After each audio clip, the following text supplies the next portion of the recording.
Hey folks, good morning, or good afternoon rather. I almost, I was just rushing to get back here. I almost didn't make it back in time. Getting my, was making a double shot of espresso, and I almost did not return to the desk in time to actually start the show. But here we are. Hopefully, no power outages today. So that was, boy, that was frustrating. That was not a pleasant time.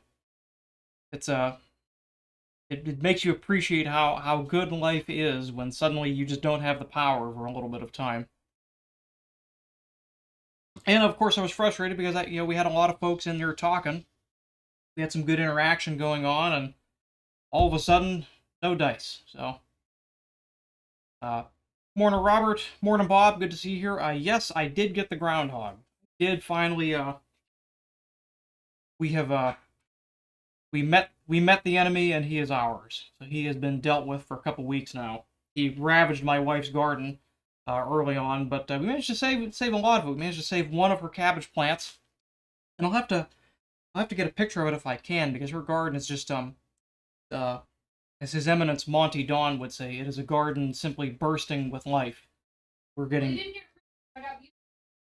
That's true, yeah. Well, he also didn't get my neighbor's garden, which was more important because he was the one growing the significant sums of cabbage. So we got a nice giant cabbage from him yesterday. So it's very nice living here in Midwest America. We just have a nice, quiet, Milltown neighborhood here. But all the neighbors know each other, and we all get along. So we're always sharing things from our gardens, and it's a nice place to live. I've lived here my whole life, and wouldn't choose anywhere else right now. So good place to be.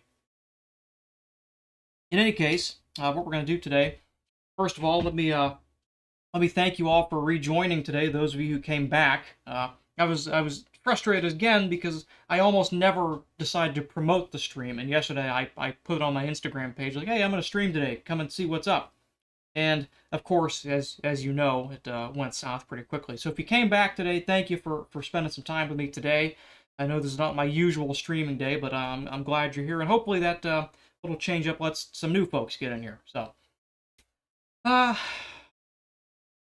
trying to get my head together. I woke up late this morning. I was up late last night. So, what we're gonna do today, I guess I should show the thing we're gonna make.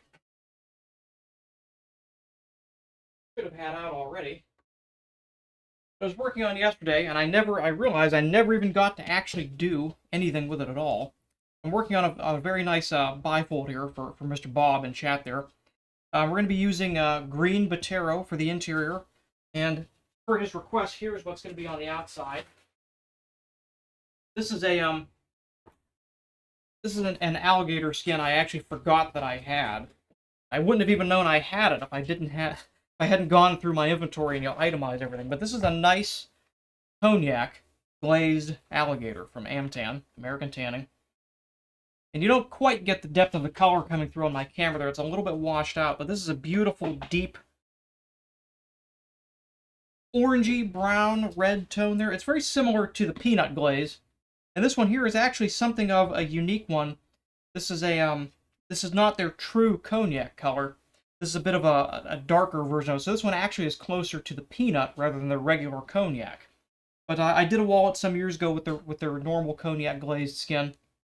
And I actually paired it with green Delaro, which is basically this same material with a stamp in it for texture. And I loved it. I was very, very happy with the way it turned out. It had I like to describe it as an old money kind of billiards table look to it. So they're two very, very rich colors going together for this one that will just be, it'll be stunning when it's all put together. It doesn't look like much right now, but we'll get there. And I just started a question now. I am in sunny Youngstown, Ohio. Wonderful place. Wonderful place to be. A little hot today, around 90 degrees. Not sure what that is in Celsius for you guys, but it's hot. It's a hot day today. But we're nice and comfortable in here. So to get on with it here, what I had intended to do yesterday, and I had started to talk a little bit about, was I get questions frequently about putting together card slots and putting together the interiors of bifolds and things like that. So I kind of want to go over my method for doing that today. And as I had started to show yesterday, I can't quite recall how much I got through it there. Most of my work is done with my template. In other words, all of my work for aligning the card slots and laying out measurements and things like that, and ensuring that everything is properly aligned and spaced evenly, is all done with this template that I've made. This is a template of my own design. I hesitate to call it my own just because it is, the bifold design has been around practically forever now, so I'm not inventing anything new. I just came up with some measurements and dimensions that work well for the tools I use and the way I like to put it together. So you'll notice on here I have some guidelines. These lines across here indicate the top edge of where the card slots need to go. And actually, we're getting some nice light on it today, even better than we were yesterday. But if you look on my what I've traced from these, you can see on the outside edge that will eventually get trimmed away. But you can see I have these lines here scribed on the outside edge of the template. And what that effectively means is when I want to go to glue something there, I have all my lines pre-measured. I didn't measure them at all. They're all measured when I built the template, but they're marked out. So as long as I follow the template and lay it down on there, I'll get even, consistent alignment of this. You can see my scribe marks on the outside edges of my card slots line up more or less with me just laying them on here, but they line up more or less with where those indicators are on the backing. And when I go to put these together, after I trim them, all of these lines, all of these little ugly little marks here that I'm using, they all get trimmed away. So none of that is left when it's all done. You can see they're basically me not even bothering to glue or spend any time at all laying them together. That still looks pretty good just for eyeballing it. And that's the advantage of spending time on this template. Anna, I don't sell the template only because I would feel bad selling it. There really is nothing special about this. The work was put in figuring out how to make it. It took me 4 or 5 wallets that I had to build to figure out, okay, this is where I need to tighten up these margins and things like that. So there was a lot of time spent in making it, but it is not anything unique. It is no different from any other bifold that you can get there. So they're actually very simple. They're not difficult at all to make. And if you're willing to just put in a little bit of time, you'll learn so much more just from drawing a couple boxes on a piece of paper and cutting them out than you would by ever simply following my design here. So I always try to push people to make their own templates, because that is really where you get into the joy of leatherworking. If you never learn how to make your own templates, if you're always restricting yourself to what other people make, you'll never have the freedom of sitting down and thinking, I think I'd like to make this, but I don't know how. Well, if you've built a lot of templates and made a lot of things, you can figure it out and make it yourself. You can do whatever you want. There are no limitations to what you can do. But I think people intentionally, well, maybe not intentionally, but they accidentally shoot themselves in the foot early on by limiting themselves to working only from pre-made templates. So I encourage people to take the dive into the deep end and just get in and mess around. It's hard to when you only have a little bit of leather, which most people beginning out do. You tend to want to try to hoard it as much as you can. You want to make, I need to make every little millimeter of this, maximize my use of it to get my dollar's worth out of it. That's true to some extent, but I think it makes people afraid to take risks, and they miss out on learning a lot of things from that. So to summarize that, take the risk, try making it yourself. Please do ask any questions that you want from this. I'm happy to share any dimensions or things like that for you to make your own. So if you want to know how big this is 3.5 by 4 inches. And these are 12 millimeter spaced on the top there, because that's what the spacing of my pricking irons are. Yours may be different depending on what that is, but with those numbers, you can basically put together any bifold you want. And what those numbers mean will make sense as we go on here. So hopefully I can elaborate on that a little bit. So Tom, your question is a good one. Do I need to know where all of the pockets are? I always mark it out, because when I'm cutting these, you'll notice I do T slots rather than like a V slot. It's kind of a mix in between there. I always mark out where the top edge of every card slot goes, because I can't ensure to my own satisfaction that I'm not going to accidentally cut one of these just a hair short. So I always kind of leave myself that out, or even if one of these is ever so slightly shorter or taller, I'll be able to tell that when I line it up there. So if I just was butting them up against it and I had one that was smaller than it should have been, and I only had just this top edge marked out, what I would end up with, let's say that this side was shorter than the other one, and I just butt them together, I would end up with card slots that were slanted at the bottom, and I wouldn't really be able to tell that without having those marks there. Those are a fail-safe of sorts for me to make sure that I have cut them properly, they are going to line up. It's not necessary, you could certainly do it that way, but in trying to be precise about it, I prefer to have as many guides as I can there. I feel that, Tom. I think, and I don't quite remember how I came to this decision of doing it this way. I don't really know a lot of other people who do it like this, but I do all my templates like this. I try to have as much of the information as I need baked into the template as I can, and I just do it on cardstock first, and once it's good, I have it done up in acrylic, and that's just the way she goes. It is time consuming, Anna, but it is time well spent. And speaking of time well spent, is he in here? Did he come in today? My good Romanian friend. I think I know why I lost my power yesterday. I think he put the evil eye on me.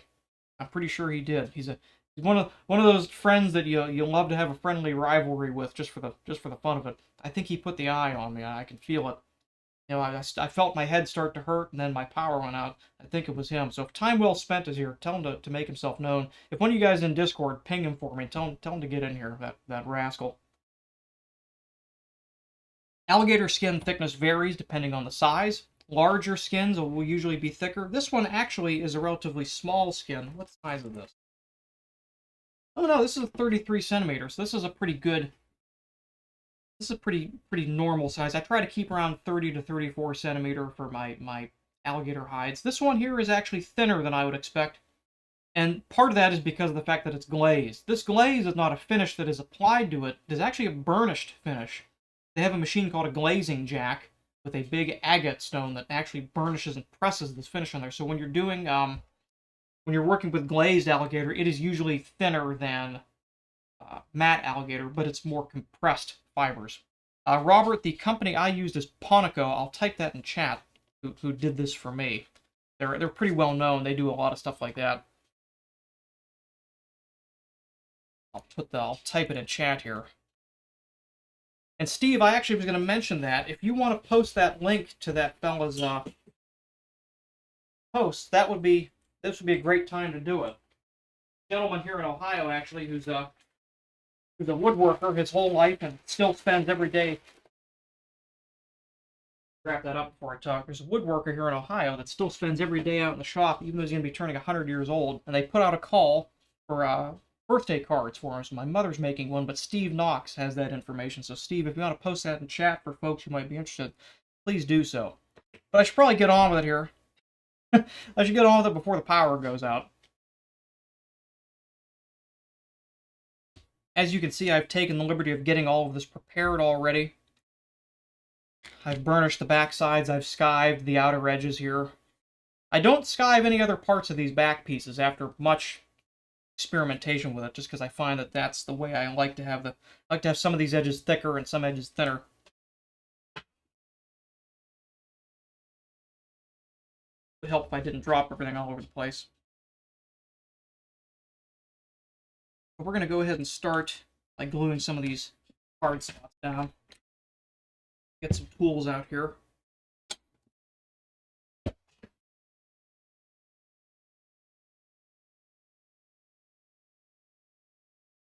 we're going to start with, you can see we have our lines scribed out here.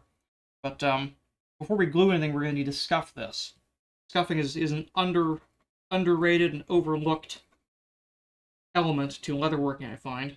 I'm always shocked when I find people who aren't doing it. But it's easy to understand why. It isn't exactly talked about in many, at least it wasn't when I started. I felt foolish for not doing it, coming from a car painting background where, the prep work is the most important. But a lot of the videos and tutorials I watched didn't mention this, so I was always wondering, why isn't my glue holding, until I realized, oh, you fool, you didn't prepare the surface. Of course it's not going to bond. So I'm just going in with a scratch awl and marking up these surfaces here, just trying to pull up fibers. And conveniently, because I have all my guidelines marked out, I know where my card slots go, I can actually scuff the whole card, the whole thing right now. Go around perimeter, because I know where all my card slots need to be.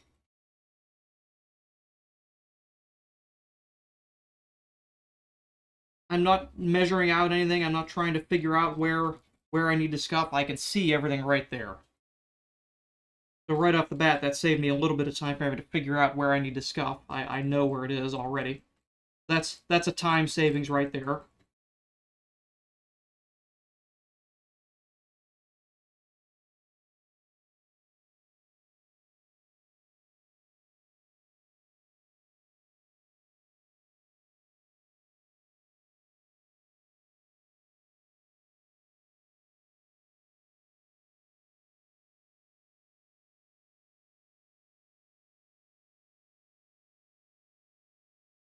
So the gentleman who commissioned this wallet, Bob, I we got to talking in our emails.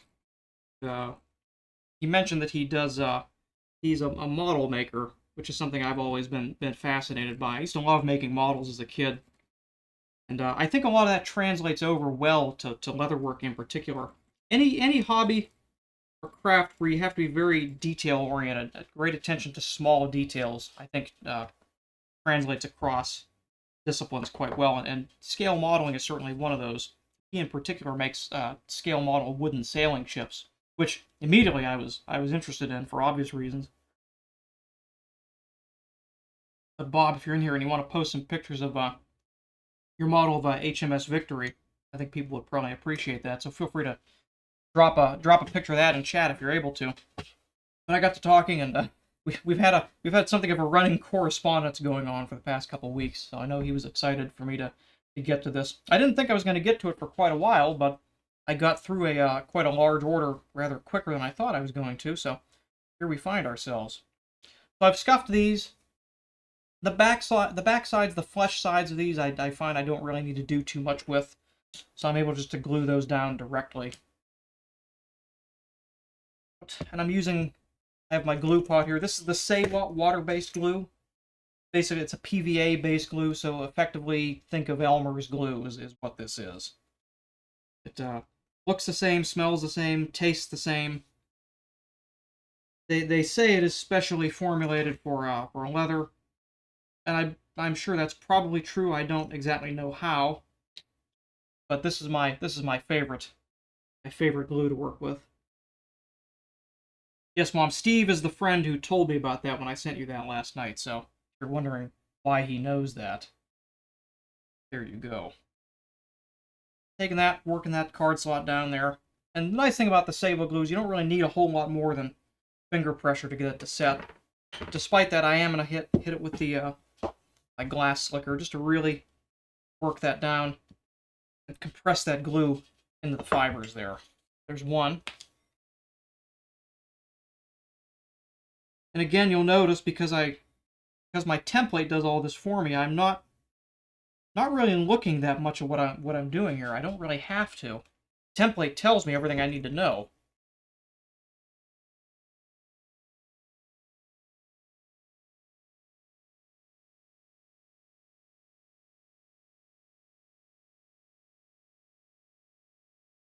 And by not having to pick up a ruler or any kind of measuring device, I'm able to just stick it all together there, and it all just works.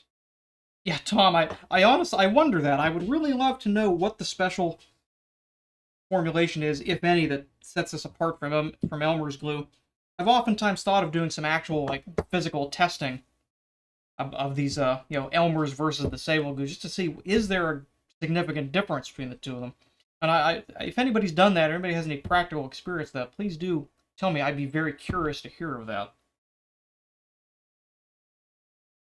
So Bob and I discussed the colors for this, and I decided I recommended him going with a brown thread, just because I like I find that the contrast of the thread is very fetching with the brown versus the green. We're gonna go with a brown thread on these. Bob, I'm not exactly sure. It should let you paste. You can try the shortcut Control V or right click, but I don't know. Let me see if I can upload a. I think I can. Hold on. You know what I'll do? Give me a second here. I know how I'll do this. I'll pull one of the pictures you sent to me. see here.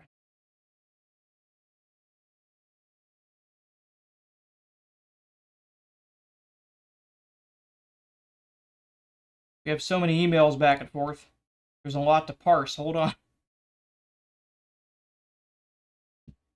Aha, here we go. Hang on.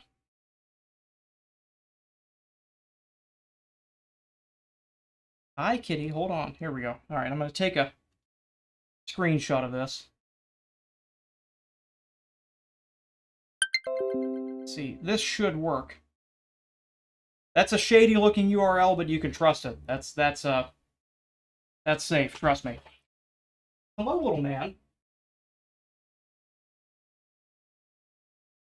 This little guy doesn't always come out and say hello, but he did today. This is Sparrow, one of the two shop cats. Oh, came down. You want to look out the window? What do you see out there? Now you're gonna have to move because I need this spot. I do need this space. As nice as it is to have you here, I do need the space. What if I put you in the other window? You want to go in the other window? Come on, let's put you over here. Yeah, check this out. That window. Nope, you're gonna go back up with your mom. Look at him.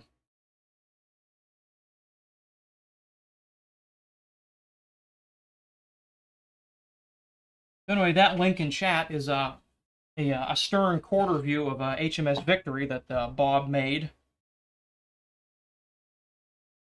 which is just remarkable. Beautiful ship, beautiful model. I was taken by the way the difference of the wood grain replicated the Nelson checker on the side there. I thought that was a fantastic touch.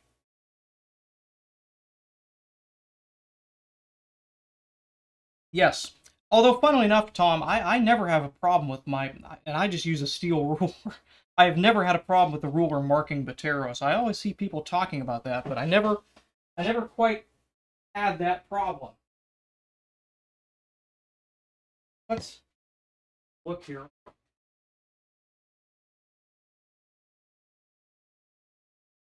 Before I do anything too much, I know I said brown thread. Take a look at how this looks against the cognac. And that works. I don't love it. Let me see what else I've got sitting around here. Hold on.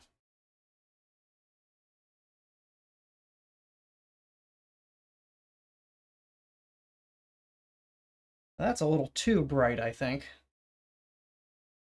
Although, I don't know. I actually kind of like... This one might be a contender. Let me get the thread out here. Yeah, I ordered all colors of Vinimo. A good friend in Korea, Mike, was able to get them for me and send them my way. So I have every color of Vinimo MBT, but I have yet to figure out an effective way of storing it, so I just have them in a box. So this is going to be embarrassing, showing me rooting through this box. Please don't judge me too harshly on my thread storage method at the moment. I just haven't figured it out yet, so. Let's get in here and take a look at it. I'm looking for... I think that's you. No, that's not. One of the frustrating things about ordering these spools of thread from the manufacturer is that there is no number on them at all. So I have no idea which color is which. I can just kind of eyeball them against the thread that I have already from District Leather Supply. I think that's the... Look here. I think I'm going to go with this one.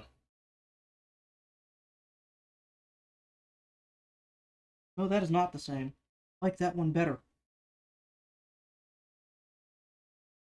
All right, here's what we're going to do. So I have...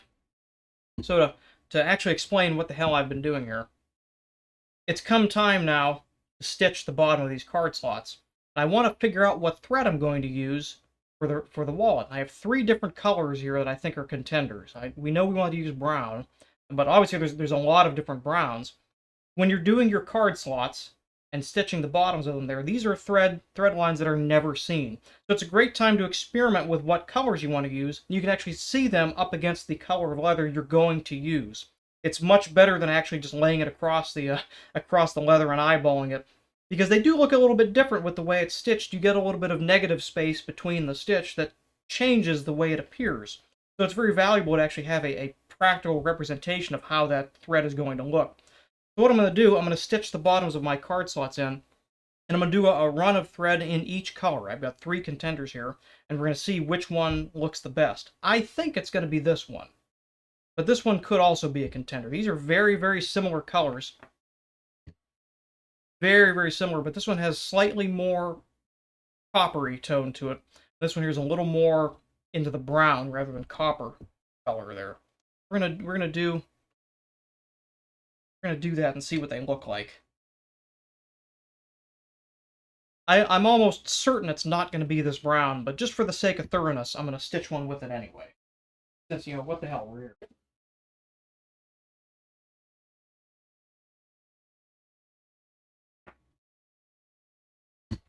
Some of these browns are virtually indistinguishable. You know what? No, I'm going to replace this one with this one, because I already know I don't really care much for the way this one looks. This one has more of the warm tone to it. Actually, that's going to be the one. It's going to be this one. I'm telling you right now. But let's find out.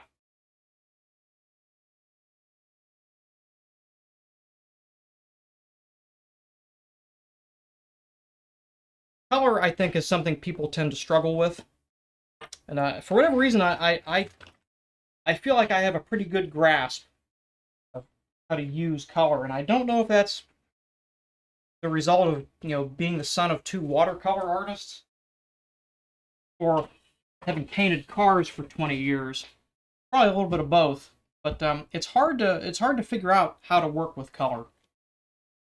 You know, if you take a look at these, all 3 of these colors look more or less the same. They're all brown. You can see minute differences between them, so which one looks the best, which one works. And you can look at something and say, I like that one, but it can be tricky to say why. I think it's going to be this one, but I'm going to hold off until I actually see them stitched, and then I'll try to explain why I think that one works better than any of the other ones. So hold me to that. Don't let me forget that. I tend to get sidetracked when I'm in the middle of doing the work. So once I stitch these, if I don't talk about it, somebody please remind me to explain why I end up choosing the thread color that I choose. So I see people struggle with that quite a bit, and I think people often tend to overcompensate for color. I think in an effort to try to stand out, which is understandable. I think they tend to go with more wild and bold colors that sometimes work and sometimes don't. As with all things, to some degree, it's a matter of practice. But I think there's a certain eye to be developed for it.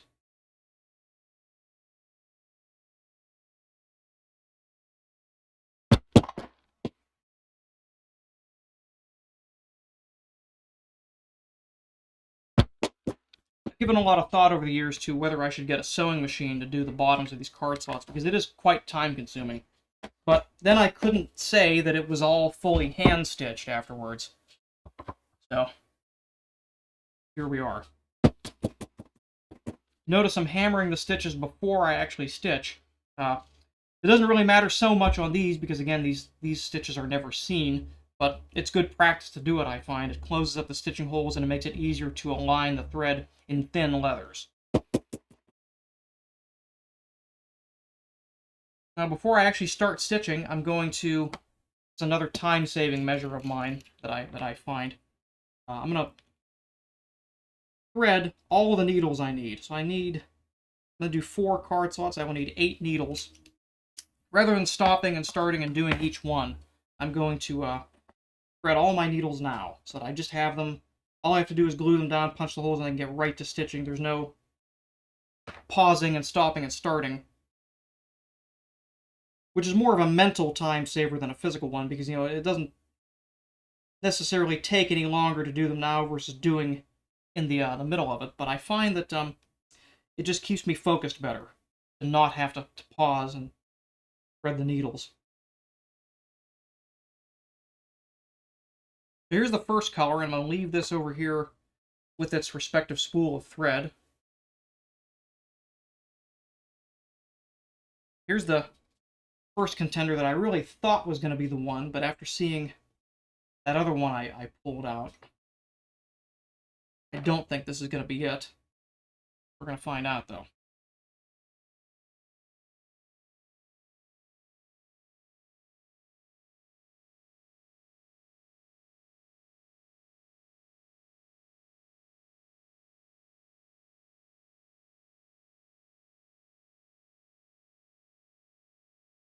Its respective spool.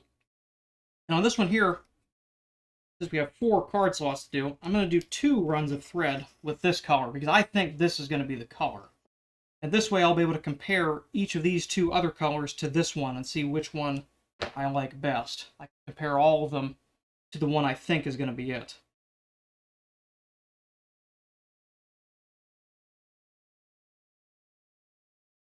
I was thinking today about,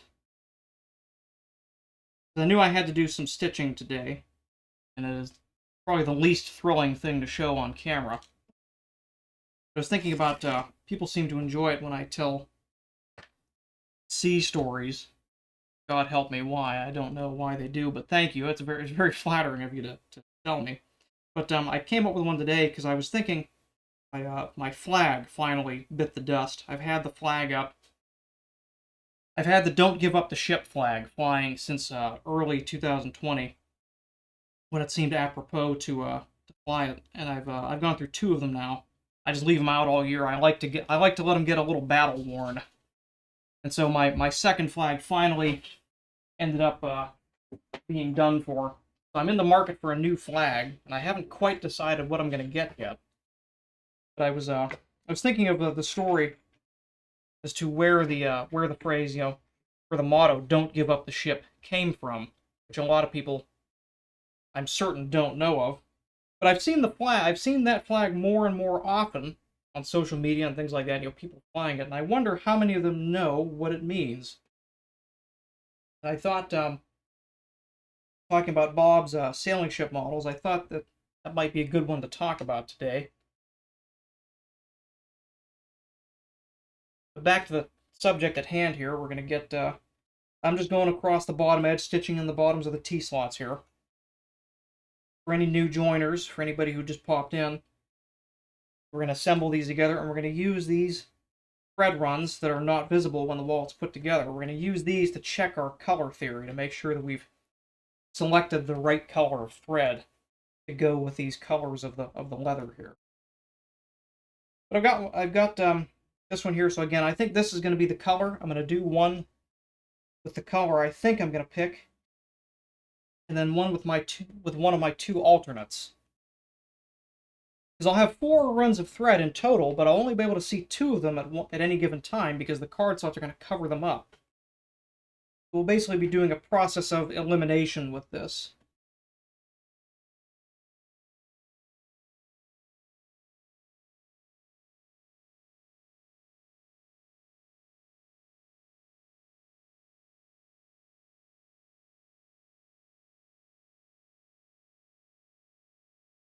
Bob, that's very true. First impressions often are correct, but in this case, I think mine was wrong. We'll see. Yep, see, Bob knew. Yeah, Bob knew exactly what it was. So unfortunately, Bob will not be. This will not be the first time Mr. Bob has heard this story, but for some of you, perhaps. There's an excellent book. One of my favorite authors, Ian W. Toll, is he is a fantastic naval history author. That's kind of his forte. And more recently he's done a wonderful trilogy on the Pacific War. But several years ago he did a book called 6 Frigates, which was about basically the founding of the professional United States Navy, and that is different from the Navy that we understand in the Revolutionary War, which was a volunteer Navy or privateer Navy. We're talking about the actual professional, state-sponsored, state-organized U.S. naval institution. And it started with it had a very rocky history over a great period of time, with the building of 6 specialized frigates, and we all know the one, USS Constitution, the last remaining U.S. Navy ship with credited to sinking an enemy vessel, the last active naval vessel to have sunk an enemy vessel, USS Constitution. Hammer that home. So there's one of our stitches. We're going to do one of our experiments for this other one to compare them. But Constitution was among the first run of vessels built for the U.S. Navy, and it's quite a unique ship. And most of her sisters were as well, save for one, which we'll get to in a little bit. But a fellow by the name of Joshua Humphreys was something of a maverick ship designer, and through various circumstances, he found himself tasked with being the chief naval architect for what were going to be the first ships purchased by the fledgling United States government for its very new Navy. And the United States Navy at that time had a pretty unique position to deal with. The Royal Navy, of course belonging to Great Britain, the power which we had just fought for our independence, was the preeminent naval force in the world. Nobody could really touch them, certainly not when it came to numbers, and absolutely not when it came to seamanship and quality of its vessels, or so was generally accepted at the time.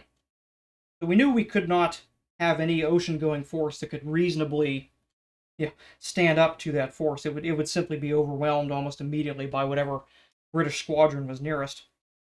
So a clever solution was come up with for how to build ships that would be effective for serving the United States interests, primarily protecting trade and projecting power in our hemisphere, preventing British forces from exerting their influence in unwanted ways within what was considered to be United States of America territory, both on land and sea.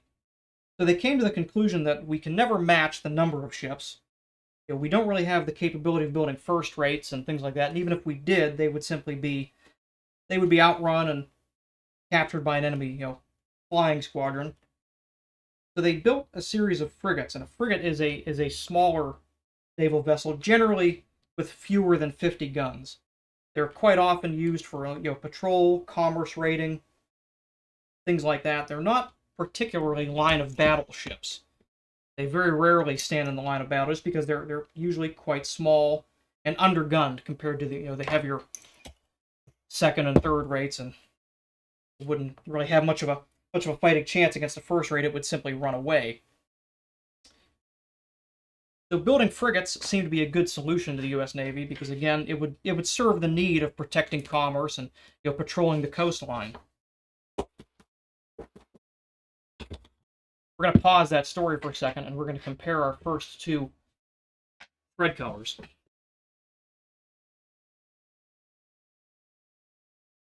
So this is the one I think it's going to be. This was one of the experimental contenders. You notice this one here is significantly brighter, much more contrast. Giving a good look at them.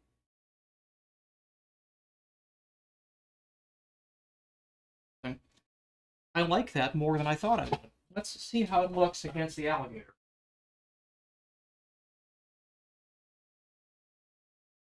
Because as much as we have to keep in mind, as important as this contrast is on the inside, where it'll be very visible, obviously the thread is also visible on the outside, so we have to pick a color that works with both colors, both interior and exterior. And so while I really like it against the green here, I'm looking at it against the cognac, and I like it much less against the cognac. Why don't I like it?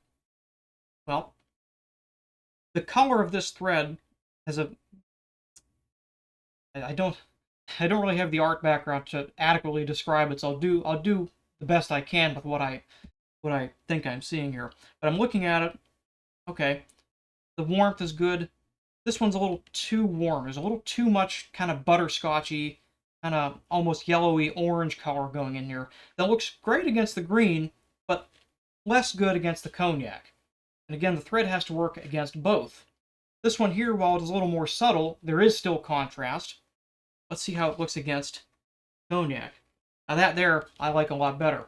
It's a little hard to see on the stream there, but this one here is almost a dead ringer for the cognac, which I like that. I like it when I have the alligator and I get the thread to almost match it perfectly, because I like to accentuate the alligator. The alligator is the star of the show on the outside.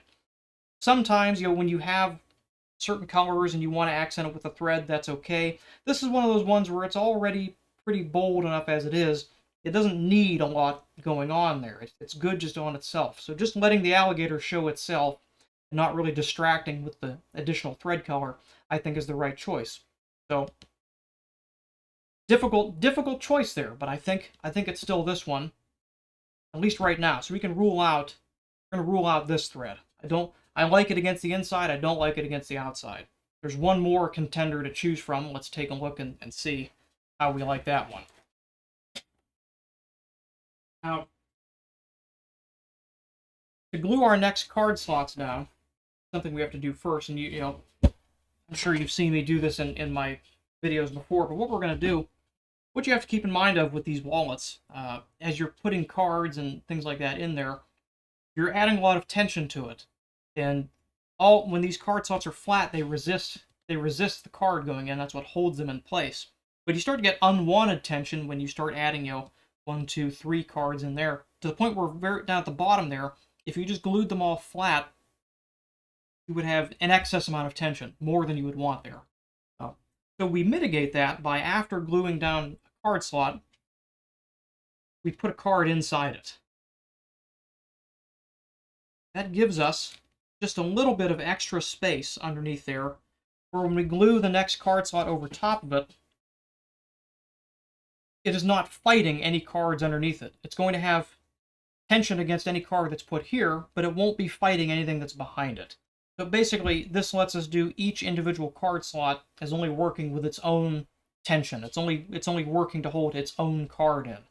The other cards that are behind it are already accounted for. It doesn't have to fight those, and then you get a wallet that is easy to use and doesn't feel like it's going to explode just by naturally filling it. If you overstuff it, they will, but just by using it as it's intended, everything is fine. With this card in place here, we're going to put some glue down. Find where I put my glue. We're going to work that card slot over top that card in there. And this can get a little tricky depending on how many cards you have, how many card slots there are. When you start to add quite a few of them there, it starts to feel like, my word, is this actually going to hold together with just the glue? And you'd be surprised. It can. Still, just in case, I'm going to get a couple clamps out just to have them there in case I need to hold the wings down.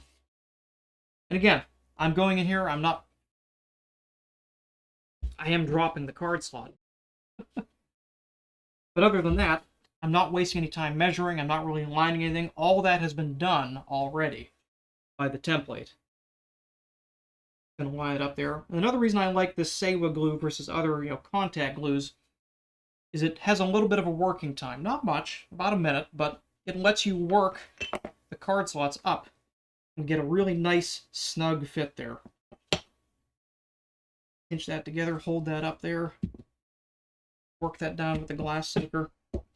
And this is a case where you do really want to get in with some implement and work the edges down, because you want to effectively form it against this card. And the more formed it is to the shape, the nicer it looks and the better it works. There's that one there. I didn't even need to clamp that one. It just held by itself, so that's always a treat. Sit for a minute.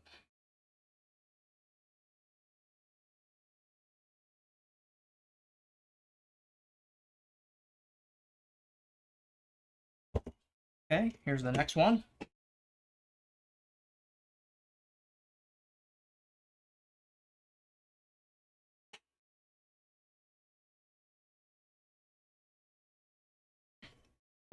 And while this glue dries, we'll get back to the sea story. And I believe I left off with talking about the doctrine of how these ships were intended to be used. And again, Joshua Humphreys, the chief naval architect at the time for these ships, built something of a unique design. He built a sailing ship that was very long of length, a very long hull, and a relatively narrow beam, but with a great deal of structure underneath it. Heavy, heavy planks for the outside, and heavy knees, what they're called for the ships. And they actually chose to build the ship's knees out of southern live oak, which if any of you are from the south and have dealt with live oak before, you kind of have an idea of what kind of what a difficult wood that is to work with. And there are accounts of them going through just hundreds and hundreds of saw blades trying to cut these these live oak trees down to then form them into what would be the bones of the ship. And the result was he was able to build ships that were marginally larger and much heavier than ships of their same class. Frigates still, again, ships with fewer than 50 guns. But because of the narrow beam, they're very fast. And he has developed a ship that can carry extremely heavy guns and move very fast. So he's developed a ship that can overpower any other ship of its class and outrun any ship that it can't outfight. So that's quite a significant tool to have in your arsenal. And at this time of the world history, the Royal Navy is pretty well used to being, again, like I said, the preeminent naval power on Earth. So nobody really expects much of these little ships that the United States have built. They go, how cute you are with your little navy over there versus the hundreds and hundreds of ships that we have, and all these great victories behind us. By the time the War of 1812 happens, they've already had the Battle of the Nile. Trafalgar has happened. So the Royal Navy has this extensive history of tremendous victories and fleet actions, and an almost unbroken string of single ship engagements and things like that to build upon. So they think very little of this when they learn that the United States has done this. And the War of 1812 comes along at our initiation, which people often forget. It was initiated by the United States in a pretty bold move at the time. And the War of 1812 comes along, and as everybody knows, there's the story of the Constitution taking the Guerriere in a single ship action. And this is earth-shattering. Nobody expects this to happen. The Royal Navy simply does not lose. And they're willing to chalk it up as, well, this was a fluke. This happened once, not going to happen again. And big surprise, it happens again almost immediately. HMS Java is taken in another single ship action, and so on and so forth down the line. And this comes as quite a shock to the officer corps of the Royal Navy. They are not used to losing, let alone to their upstart cousins across the pond. It's quite a problem for them. We're going to go ahead and punch these holes here, and we'll get back to leatherworking, and we'll pick up the story after that.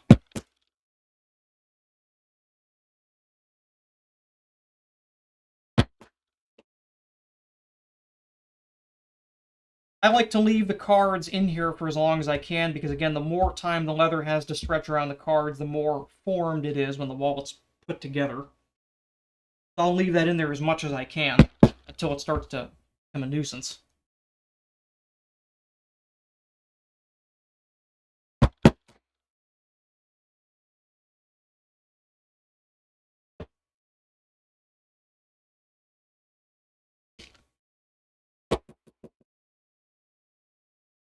I really need to put my coffee cup away before I put my hammer into it. That would be upsetting. In any case, so we're ready with another 2 runs of stitches to go here to compare our colors to. Let's see, I know this one is, check make sure. This one is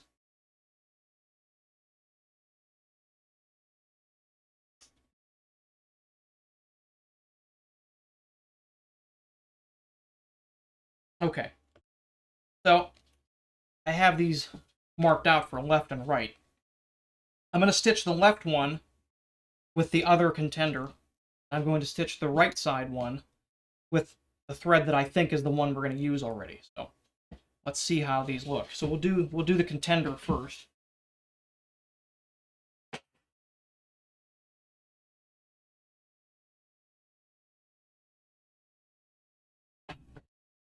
these are such quick stitches to do, I'm not bothering to adjust the camera, but when we get to something more substantial, I'll bring the camera up to show the stitching here. In any case,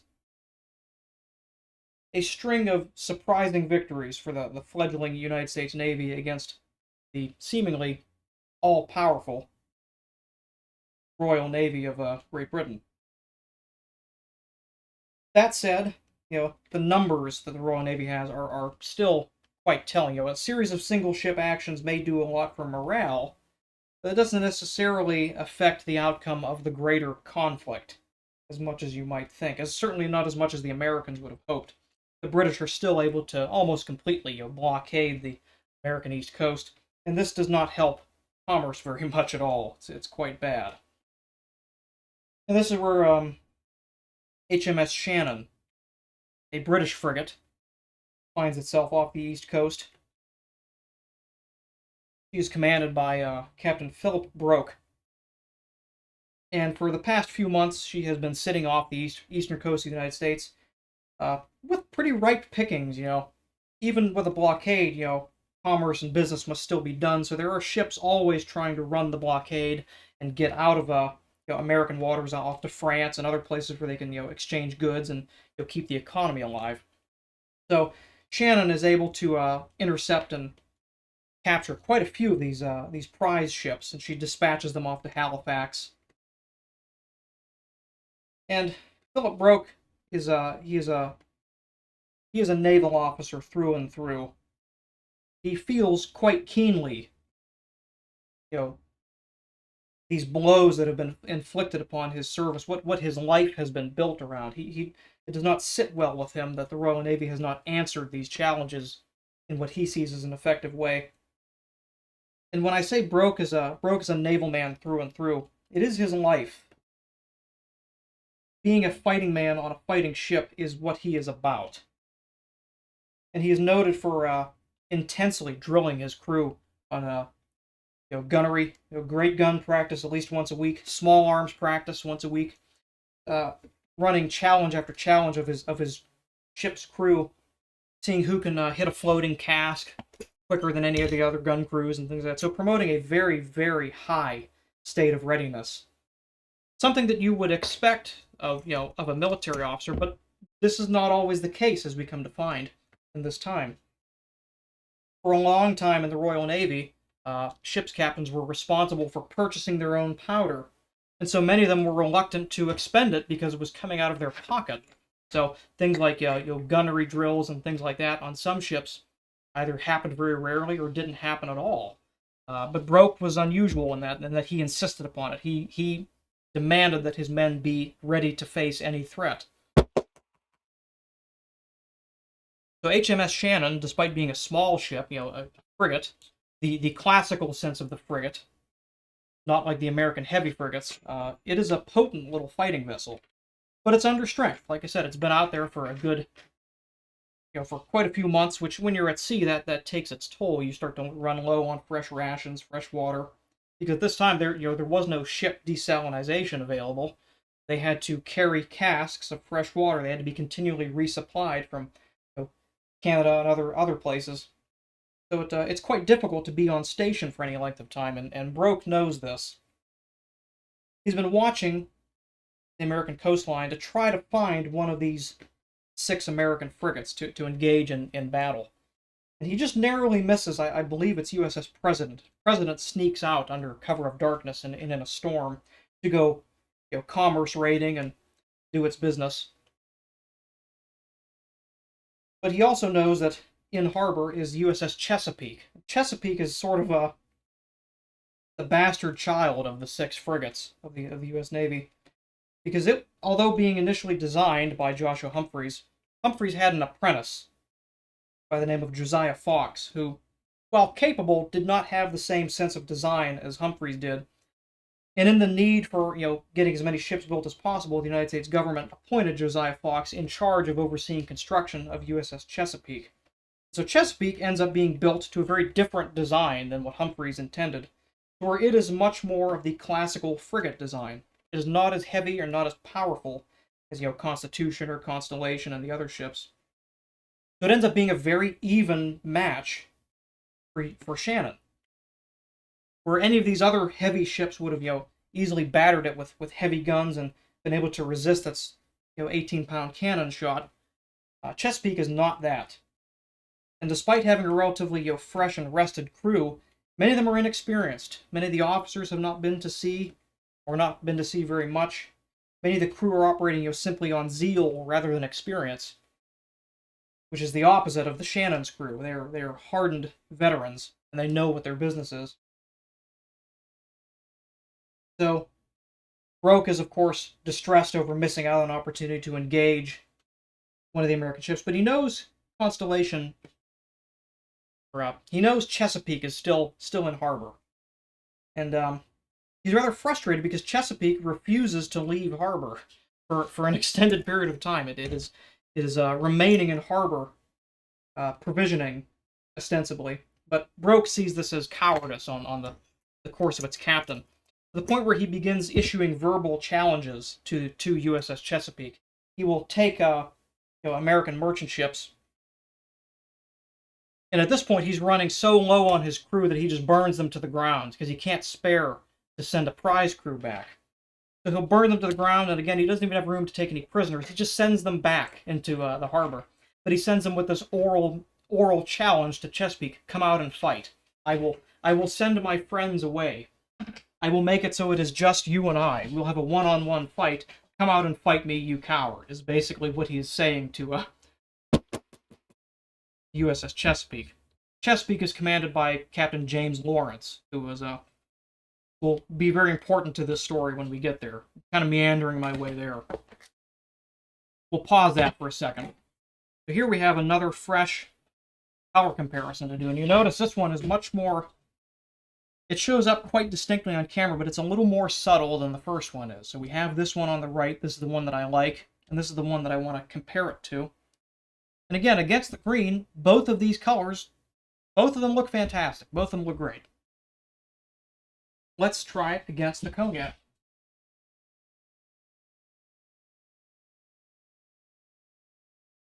So at this point, I already know that I like the way this one looks against the cognac. I want to see, do I like this one better?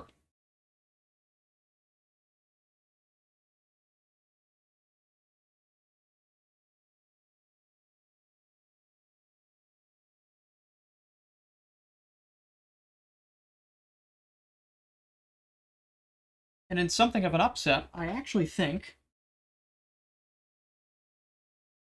I do like this one better. It's a little lighter, it's a little more visible, but also not a true contrast. I'd say it's more of an accent, whereas this one is basically a dead ringer for it. This one does not strictly contrast it, but it accents it. It's a very close color, and it's just visible enough to where you can pick it out if you look for it, which I think is good. I rather like that. So while I initially thought I was going to go with this one here, I think I'm going to pick this one, just because we do want to see some of the stitches. We just don't want them to be the main focus of it, and that serves that need pretty nicely. We get a nice visible contrast against the green on the inside. I think this will do very well. So what we're going to do, I'm going to take a break here. We're going to take 5. I'll go grab a glass of water. When I come back, we'll pick up the story about Chesapeake and Shannon, and where the origin of the "Don't Give Up the Ship" phrase come from. So I'll see you in 5 minutes. We'll pick this up here. Go ahead and grab a drink, and I'll see you here shortly.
All right, we're back. Sorry for the pause there. I notice chat has been dead, so I've either you're either enraptured with this tale or I've bored you all to death. So I'm gonna choose to believe that it's enraptured with delight. Drop that.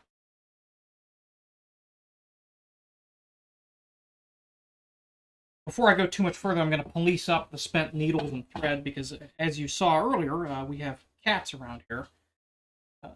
Thread about this length is actually quite dangerous to cats.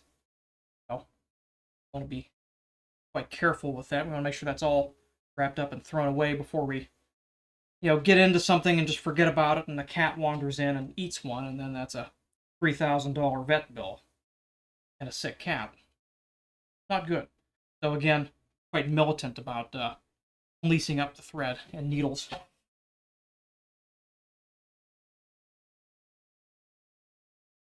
I'm gonna make the call. I'm gonna go with this one. I like that one better. And it just goes to show that sometimes you really do need to see it in the piece to really know for sure which one you want to go with. I would have bet just laying the thread against the leather that this was going to be the one, but seeing it stitched against the green and against the cognac, this is the one we're going to go with. So if you're doing one of these where you have card slots that you're stitching the bottoms of, make use of that. That's a very valuable opportunity to check your thread color and to make sure that your gut is right, because sometimes you're not. Sometimes you just have to look at it. This one back up here.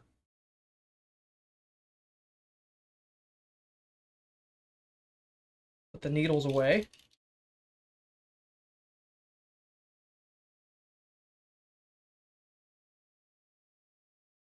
Oh, again, I've dropped one. Well done. All right.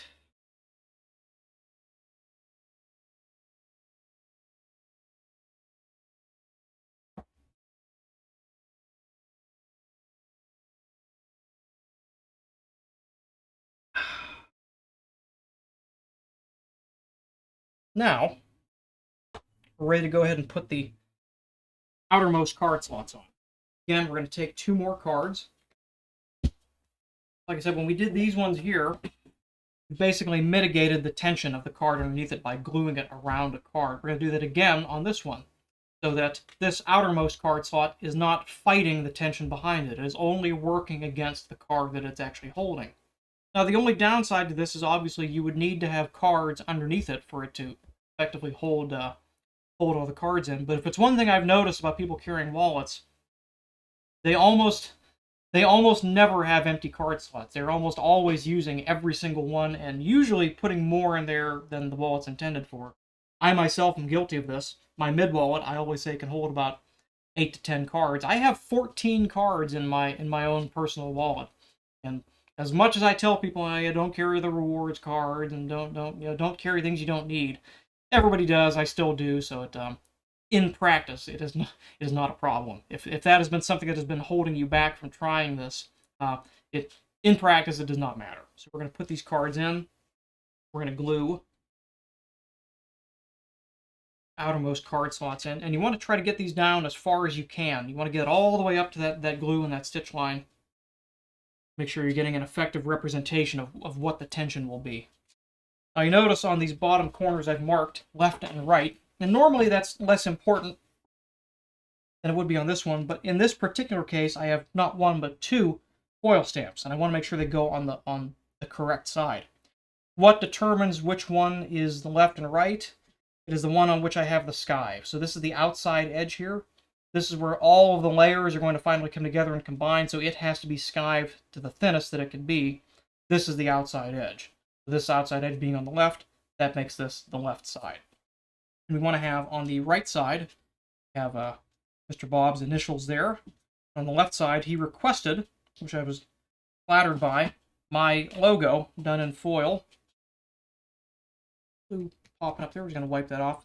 Again, I always keep my little damp paper towel with me just in case we get any errant glue or things like that. You can lift it up very quickly with that. We're going to go ahead and glue these down now, and these ones here I generally will clamp down.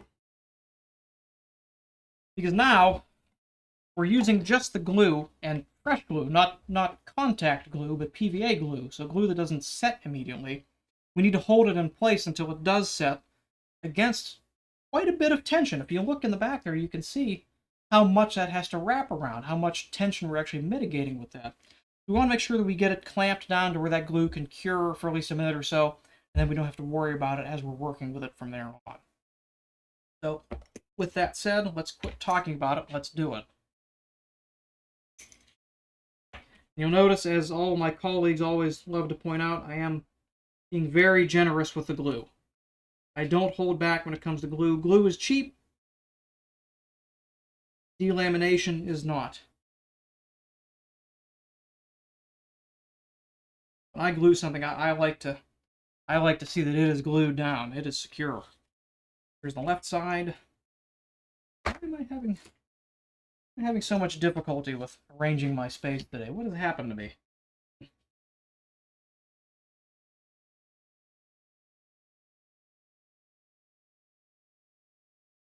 And again, not really, especially at this point, no real need to measure anything. Just work it up.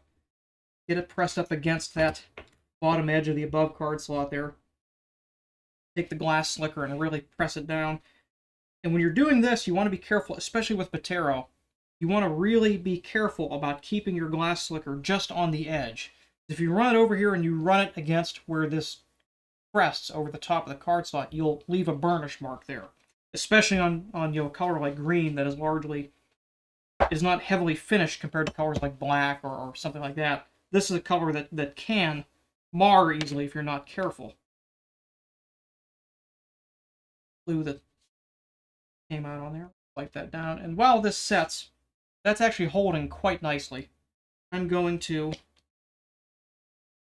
clamp really just the top edges down. That's usually all it needs, because that's where the majority of that tension is going to be. Leave that there so you can eyeball that.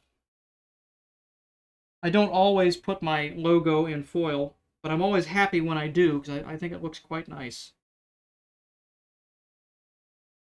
I trust you will grant me this vanity this one time.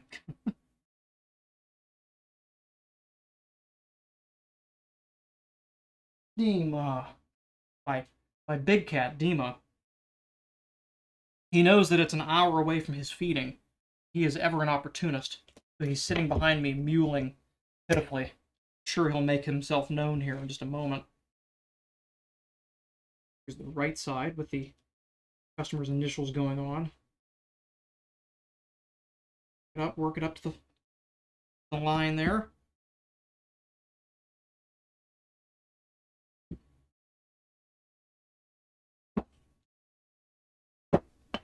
Are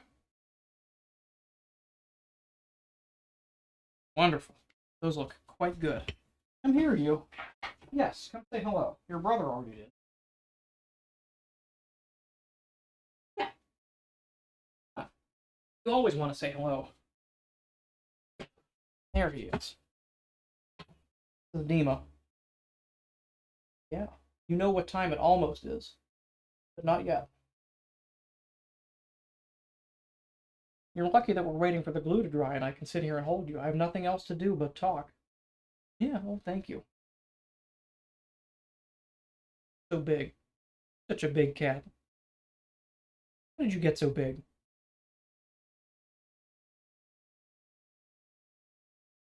Yeah. Well, I think our glue is probably dry now. I should get back to work. Are you going to let me work? That doesn't look too promising. Thank you. Careful with that paw. Wow, no you don't. Alright, that's... I'll lock you back in the house. You have to be good.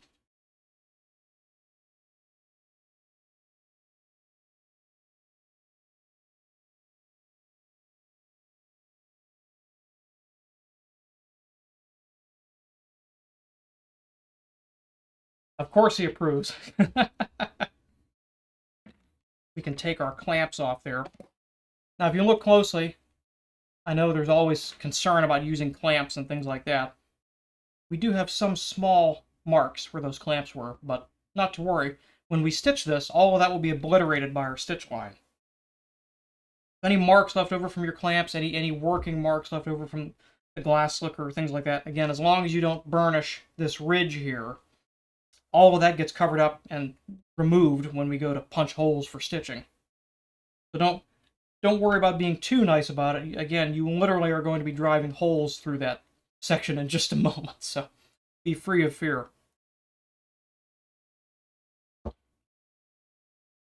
Now at this point, yeah, left me a cat here. Thank you, Dima. At this point, we can take the cards out. Now we do need to do some checks, a little bit of measuring. Not so much measuring, just alignment measuring. You'll see what I mean here. So like I said earlier, when I talked about using the template to double check my alignment, so you'll notice, like I said, as I did this, at no point did I measure any of these. I'm trusting that the template has guided me correctly. So let's now, when we're at our final step of arranging this, let's double check that and make sure. So we're going to take the template, I'll lay it with the lines directly over top of it. And I'm looking down at it, lining up the lines with the top edge of the card slot. That's perfect. That one is absolutely perfect. While that's there, I'm going to take my scratch awl.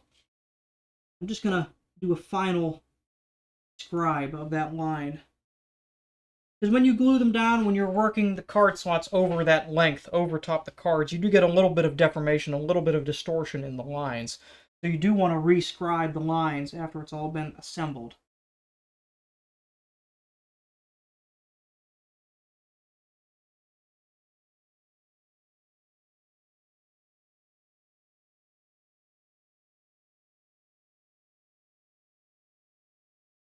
There, so now we have some new clean lines, and they even show up on camera. Wonderful. So now we know that these are nice true lines on everything that's lined up. When I trim this, that's going to be it. Go.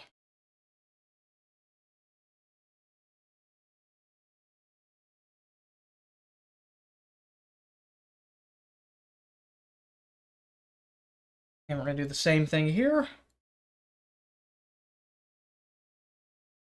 Lay it down, follow that. Just trimming, well, not trimming, we're scribing over the final assembled lines using our template. There we go. That's looking quite smart. Now we're ready to trim the interior edge of this, because we have to stitch this inside edge of these card slots, but we can only do that now when they're actually separated from the rest of the wallet. I often say that putting together a wallet is very similar to putting together your models, because there is a certain order of operations in which things must be done. And it takes a little bit of thinking to figure that out, but once you know it, you just follow it, and you're able to do it quite easily.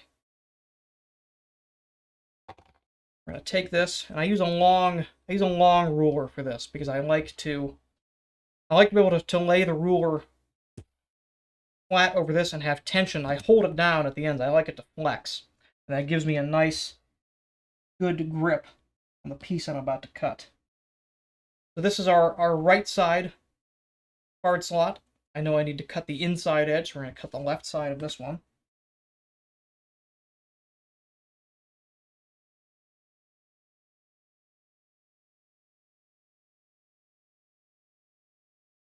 There we have a nice flush edge there. And I had been, those of you who pay attention to the few community posts I make on Instagram, or not Instagram, on YouTube, I had mentioned that I had bought another camera. And I did. I do have another camera. Unfortunately, it does not focus at this length here. It's a non-adjustable focal length for the webcam.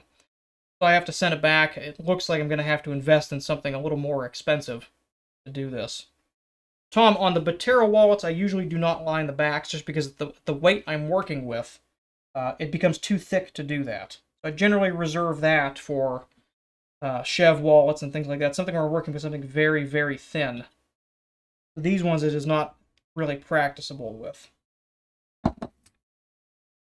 but they are burnished smooth on the back side so that when you do reach back there, you have a nice smooth surface to work with. And then the billfold gets lined. So the billfold has full... I choose to put that thickness in something that you can actually see rather than something you can't see on these wallets. That's kind of the trade-off with these. When we have those trimmed, we put them together to each other there, we can check our alignment, and we see that everything is just right. And you can look on our line there, you can see our sketched line, our trace line along the bottom, all of that. Well, if I didn't move it. But all of that is lining up just right. So, I like the way that looks. And one of the nice things about the green Botero, you can see, just by kind of looking at the colors there, you can see that there's a little bit of a color difference between them, just from being cut from even the same place of the hide, but just a couple inches apart. We get a nice we get a very rich mottled effect from the way this leather is dyed, which I'm terrifically fond of. Now we need to stitch these interior edges and dress them. Take out the wing dividers. Being very careful, because when you're scribing a line against this raised edge here, it's easy for the dividers to slip, and there is really not a lot of easy ways to recover from that on this particular color of leather. So be very, very careful. Being very light and delicate with the touch. We don't need to make that dark of a line. We just need to have one that's visible enough to be able to follow.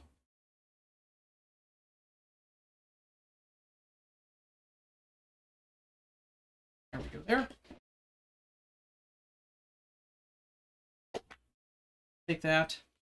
As I had mentioned before, with the spacing of the card slots being attuned to the spacing of your pricking irons, here's where that comes to matter. So again, like I'm always talking about, it's very important to not pierce the top edges of your card slots. It's important for the tool to straddle them properly.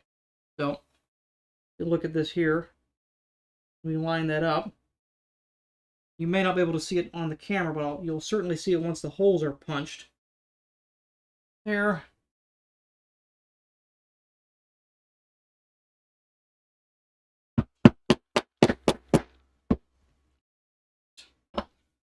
That there. You can see right on the top and on the bottom of each card slot, it lines up perfectly with the spacing of my pricking irons. I don't have to worry about fudging any stitching holes or things like that. Everything just works. Again, because I took the time to measure everything on the template. Didn't have to measure any of the leather, just the template.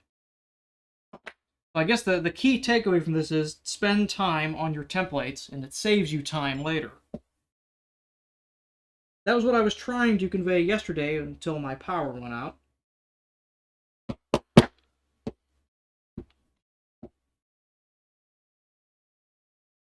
And I usually try to stop about 1/4 of an inch to 3/8 of an inch from the bottom. And I have to account for the fact that at the bottom there's going to be another stitch line there, so I don't want to have them too close together unless it look awkward.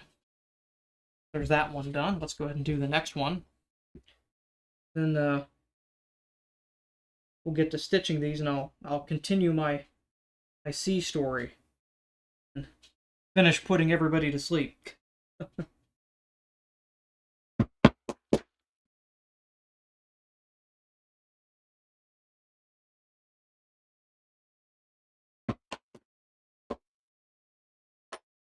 Here I want to make sure that I'm getting those lined up the same way, so I'm going to put them together. Double check. Right. Oh, so that's going to...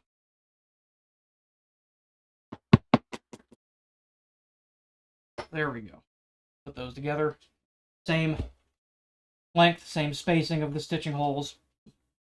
Now to hammer these closed, I'm going to turn them on their backs and hammer from the back. Because again, we have to work around this raised portion here. And if we strike here, like I mentioned earlier, you can unwantedly burnish the top edge of this or leave a mark with your hammer, because it's rather awkward to try to work the hammer at an angle to somehow miss this raised portion but still strike the low portion. So it's much easier to do that from the back, where you can just kind of angle it and work it flat. There we go. That'll do. Do the same thing for this one.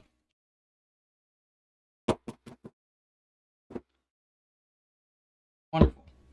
I actually think I can hit this one a little more. Now, hammering the stitch holes closed before you stitch matters a lot more on this one because it's visible. And we're going to have to do a hidden back stitch, which I'll get into when I get to it.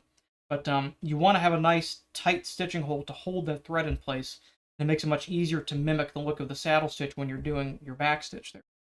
Let's go ahead and get our thread ready.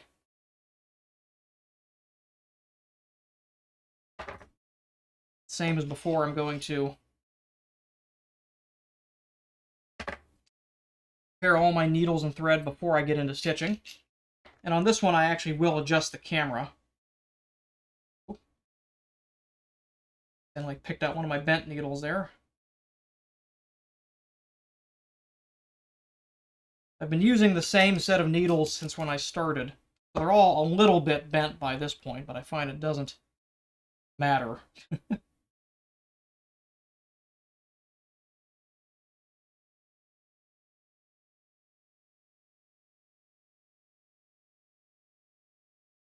Don't worry, Tom. We're getting there. Trust me. You're gonna find out.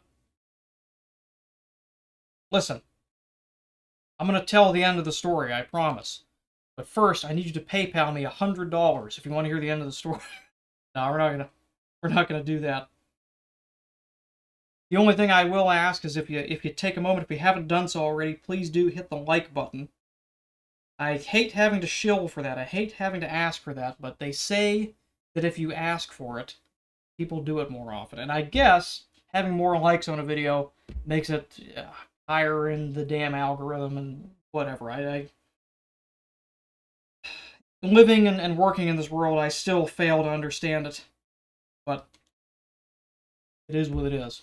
I'm going to turn the camera over real quick, so I'm going to mute the microphone and put a black screen on just to keep anybody from getting motion sickness. So I'll be right back as I flip the camera around.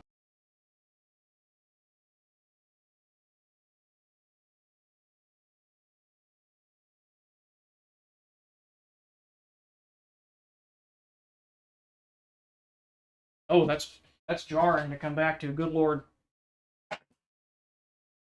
I think I'll lower it too. Let's see here.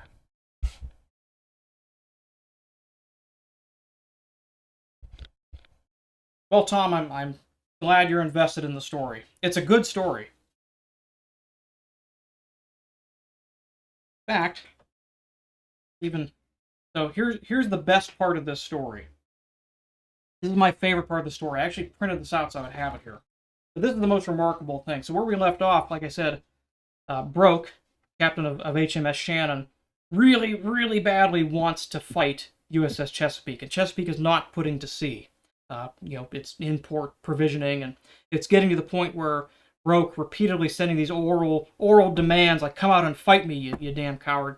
He's beginning to think that James Lawrence really does not want to fight him. And finally, he gets tired of it, and he's running low on supplies. Like I said, he's been at sea for months on station here. It's getting difficult for him to remain there. So he finally decides to send a written message. And this is the message that Philip Broke sent to James Lawrence, captain of USS Chesapeake. Let me take a drink before I run through this real quick. So he captures an American sailing vessel and sends the crew back in with this message to deliver to Chesapeake. He says, as the Chesapeake appears now ready for sea, I request you will do me the favor to meet the Shannon with her, ship to ship, to try the fortune of our respective flags. The Shannon mounts 24 guns upon her broadside and 1 light boat gun, 18-pounders upon her main deck and 32-pounder carronades upon her quarterdeck and forecastle, and is manned with a complement of 300 men and boys, beside 30 seamen, boys, and passengers who were taken out of recaptured vessels lately. I entreat you, sir, not to imagine that I am urged by mere personal vanity to the wish of meeting the Chesapeake, or that I depend only upon your personal ambition for your acceding to this invitation. We have both noble motives. You will feel it as a compliment if I say that the result of our meeting may be the most grateful service I can render to my country, and I doubt not that you, equally confident of success, will feel convinced that it is only by repeated triumphs and even combats that your little navy can now hope to console your country for the loss of that trade which it can no longer protect. Favor me with a speedy reply. We are short of provisions and water, and cannot stay long here. That's the message he sends into Chesapeake. And rather ironically, as this message is being brought in to port on the rowboat, Chesapeake finally puts to sea. So James Lawrence never actually receives this message that Broke has sent. He finally decides the winds are as good as they're going to get. I'm going to make way. And Chesapeake is freshly provisioned. All of its men are well rested. It has not, it has not been, suffering at sea for 6 months. It is a new, fresh ship. And they're ready to go. They come out with all of their flags flying, brightly colored American flags from every mast, multiple flags, pennants, and things like that. And Shannon, again, having withered at sea, it has only one kind of tired, tattered blue at the mizzen flying there.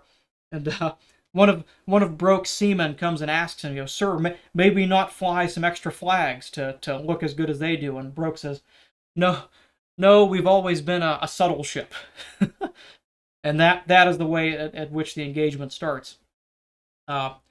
Broke, again, in an effort to lure Chesapeake out, gives up the weather gauge. This is something that you'll hear referred to quite frequently in sailing stories. What is the weather gauge? The weather gauge is simply a term for which ship has the advantage of the wind. And in an engagement, it matters quite a bit because the ship with the wind on its advantageous quarter can determine the direction of the engagement. So in other words, a ship with the wind behind her can choose at any time when it wants to start the engagement or not to. The ship that is against the wind, if it wants to start the fight, it must beat against the wind, tacking back and forth to make way towards the other ship. And that's very time-consuming and very difficult. So it's this is quite a thing to give up in the start of an engagement. It shows extreme confidence on the part of Broke, and this is another thing about Lawrence, being considered a great captain. Lawrence having the advantage from the start, being able to come down and start the fight anytime he wants, brings Chesapeake around, and again with the wind behind him, with the advantage of the wind, comes up and passes HMS Shannon without firing a shot, as a way to say, we're starting this fight and we're going to start it like gentlemen. We're not going to come down and just begin battering the hell out of you. We will do this with dignity. And even in the British memoirs of this fight, they comment quite favorably on Lawrence's gallantry and the way he chooses to open the fight. So as I said before, Broke is a driven fighting man. He's a fighting man's fighting man, to put it bluntly. He has drilled his men relentlessly for this exact moment. This is the exact moment that he has waited for. And they finally get into the close combat with Chesapeake. And even though these ships are very evenly matched, in terms of armament, in terms of weight and size and speed, and with Chesapeake having the slight advantage, with not only more men to begin with, but also fresh men, men who are well rested and well provisioned. Very quickly, the degree of training with which Broke has driven his crew shows almost immediately. Broke's crew has been trained to fire into the hull of the enemy ship, rake the decks with grape shot and round shot and clear the decks. And very quickly, they come in and they cut a swath across the deck of USS Chesapeake, and men are falling, and they lose control of Chesapeake. And Chesapeake actually turns into the wind. They shoot away her rigging so much that she luffs up. She turns into the wind and loses all sail power and is blown backwards into Shannon, and they become entangled. The ships are now, irreparably locked together, and the only way this will end will be one crew will triumph over another. And Broke leads his men across to board the enemy ship, just as Lawrence tries to lead his men across to board Shannon. But the British, being more practiced at it, they're quicker, and the British get aboard Chesapeake before the Americans can respond, and there's a pitched battle on the deck. And again, having trained so much, with musketry and with swordsmanship, not only ship-to-ship combat, but hand-to-hand combat, Broke's men are experts at this. They they overpower the American crew on deck. Uh, Lawrence is wounded very early in the fight, and he's taken underneath. He's taken below decks, to the galley. And this is where he says his most famous phrase. This is what Lawrence's contribution is to the United States Navy and to U.S. Navy history. Is he's laying mortally wounded, dying in the belly of his ship, and he can hear the British on top of him. They're on the decks above him, taking his ship from him. He's pleading with his men as he's dying. He says, "Don't give up the ship. Don't give up the ship. Fight to the end. Don't give it up." And this is what is remembered from him. This is where that flag comes from. This is where you see the flags, "Don't give up the ship," and that becomes the official motto of the United States Navy. Lawrence loses his ship, he loses his life. The British, they prevail. They take USS Chesapeake and they sail her back to Halifax. But the legacy of Lawrence, of his gallantry, of his willingness to come out and engage this ship for the service of his country is remembered, and his zeal for the duty of his service is immortalized in that flag. And when you see that flag flying, that is what it means. That is where the term comes from. It is from a single battle, from two ships, basically between two men, two individuals who were driven by their life's work, their life in the service, their lives at sea. That conclusion of it. And Broke himself he suffers a gruesome wound. He's basically shot in the head by an American musketman on the deck of USS Chesapeake, and he also falls. So they believe he's not going to make it. The doctor pronounces this is a mortal wound, but he holds on until they can get him to a hospital ashore. And remarkably, Broke survives. He survives this debilitating wound and spends his days, living with the memory of this incredible engagement of his. This restoration of British honor that he's managed to achieve. Even though he never commands another ship at sea, he at least has that, and that is his legacy upon both the Royal Navy and on the United States Navy. And it's remarkable to think that this time we look now upon how closely the United States and Britain are aligned in most things when it comes to the geopolitical situation. Certainly in the past 100 years or so. And it is strange to imagine that this was not always the case. That there were times when our problems were so intractable that we came to blows over it and people died. That we can, in the age of state politics today, that we can have worked past that to the relationship that we now have. It is remarkable. It is a triumph of politics and diplomacy, I guess you could say.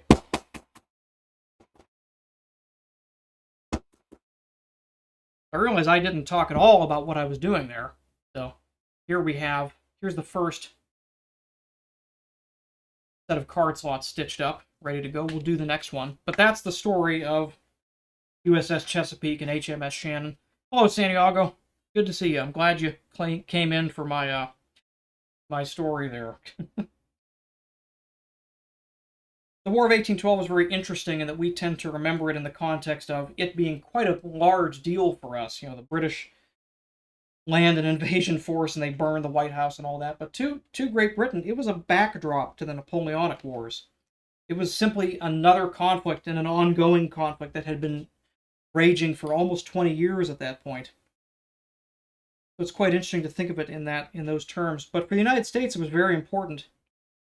I think I mentioned him earlier. I think Ian W. Toll, in his book Six Frigates, where he details that in a much better way than I could. But he says something very poignant, I think, in that at the end of that fight, even though the United States technically lost, we negotiated a white peace, and that we agreed that, okay, we're not going to choose to pursue the terms over why we started this war. We're just going to accept a status quo antebellum, which is still an achievement considering who we were fighting.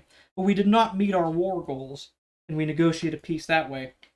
But despite that, despite having technically not won or lost the war, it established our national identity to foreign powers to say, the United States have stood up to Great Britain not just once, but now twice, and they still exist. And it is the point in history where people begin to think of the United States not as a plural entity, but as a singular entity. The United States, rather than the initial 13 colonies. That's quite an important point to keep in mind, I think. I think there was only one other time where we became so close to having an actual armed conflict with Britain, and that would have been World War One, with the commerce interdiction fighting the U-boat threat, which was something unknown to the world at that time, as the British were still trying to figure out how to deal with that. The British were stopping basically any ship on the high seas and boarding it, and sometimes seizing cargo and contraband. Anything that they thought was going to go towards Germany, they would seize. And the United States, still neutral at this time, we were unhappy about that. And again, this was a time when, although our relations had improved dramatically with Britain, we still kept war plans in the event that we had to fight them, and it was getting close to where there was going to be a diplomatic rupture over this. But fortunately, I hesitate to say fortunately, because it was a tragedy. The Lusitania's sunk, and this ends up bringing the United States into the war on the side of Britain anyway, so it all becomes moot. But that was the only other time we came so close to actually fighting our cousins again. In any case, that was shucks, that was quite a tale. I hope I portrayed that in a coherent manner.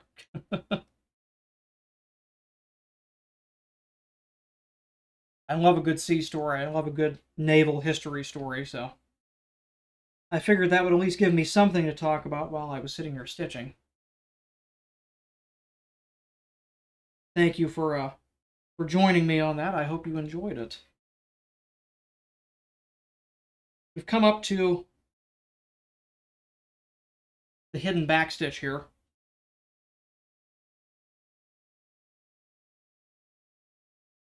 And when I get my new camera, I hope to show this in a much clearer fashion. But effectively what we're doing is we've saddle stitched up to this point. Now we're at the end of the stitch line, and we have to, conclude it. I do what is called a hidden stitch, where basically I drop one needle and I convert just to a single needle running stitch. And I mimic the appearance without actually doing the saddle stitch. I'm making it look like I'm doing the saddle stitch by the angle at which I put the needle in and the angle at which I tension the thread, as it's pulled tight. You can make it look like it is the saddle stitch without actually having to do it. And this lets you terminate the thread line almost invisibly. If you know what you're looking for, you can make it out.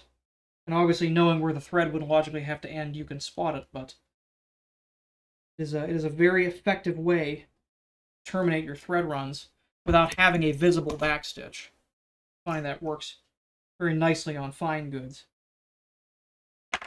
I glue my thread ends in, which works better than you would think. I was a little skeptical of it myself when I first started doing it, but after taking a few apart and actually testing it, it is shockingly tough to pull some of this thread apart, especially when you hammer the holes closed and really, really give it the tension holding that glue in place. Here, I've worked the end of the thread, and now I'm going to take it out of the pony and hammer it shut.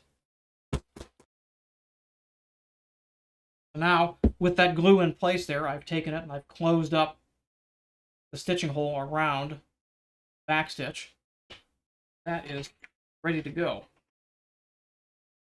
I'm going to turn the camera around again. Give me just a moment.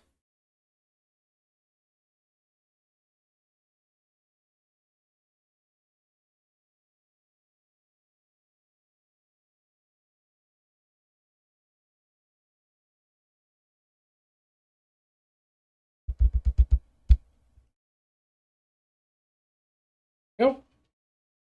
Careful. There we have our card slots all assembled. Looking quite smart. There's still something we have to do. We now have to dress this edge, because again, talking about wallets being effectively puzzles, there is a very clear order of operations with which things have to be done. And we can only do these things while these are separated. The wax thread does work with the glue. That is something that you would think would be, not good, but it actually works just fine. This is Venimo number 8, machine bonded thread.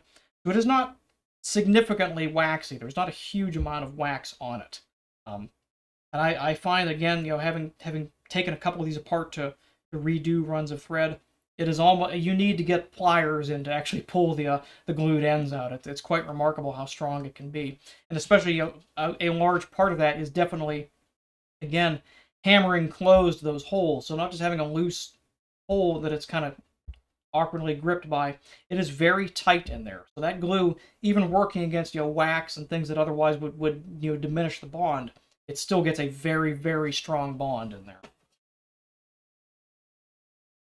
Now I know some folks, when you're doing an edge painted wallet, they'll actually take the thread outside of the edge and then paint over it. I've never been keen on doing that. I've always found this works just as well and is significantly less complicated. I'm looking at my back stitch here and I see just one thread I want to work around a little bit there.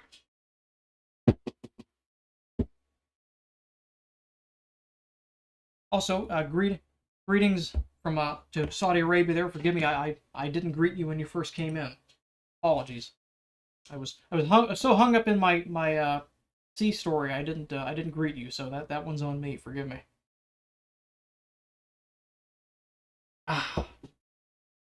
All right.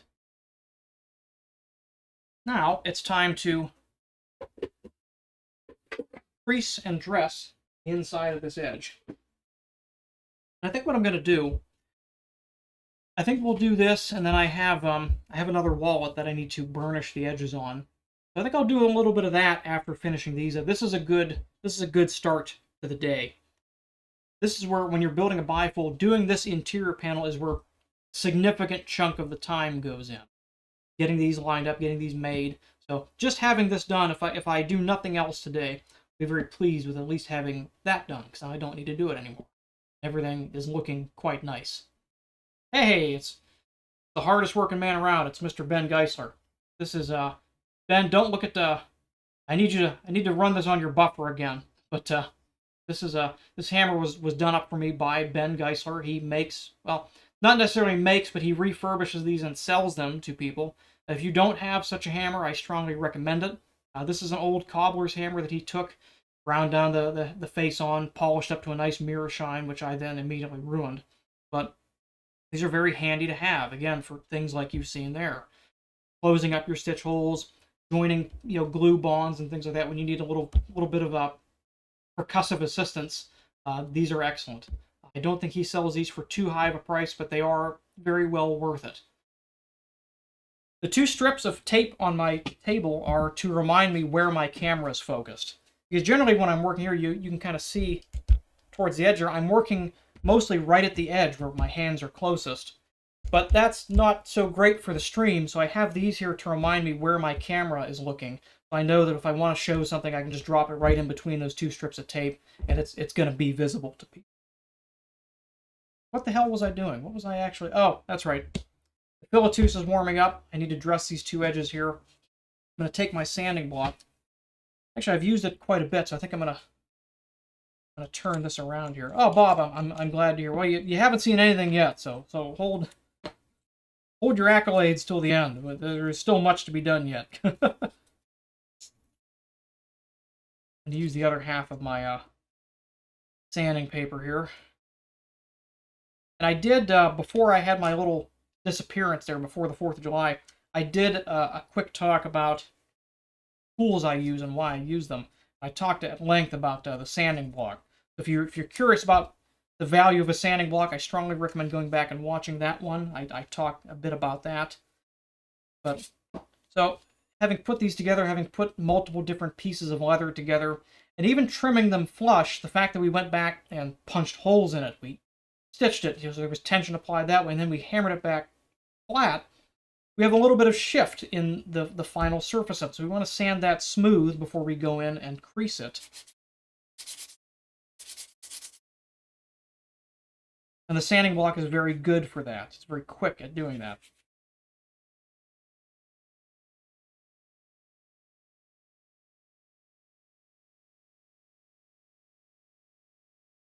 Pull some of the little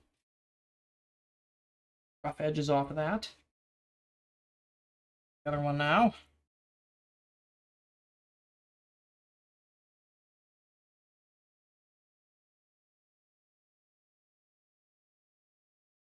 I think Sewa is one of those ones that does benefit greatly from it, Ben. In my experience, working, hammering it closed with the hammer, or even just going over with the bone folder or the glass slicker and pressing it down, really does make a good bit of difference.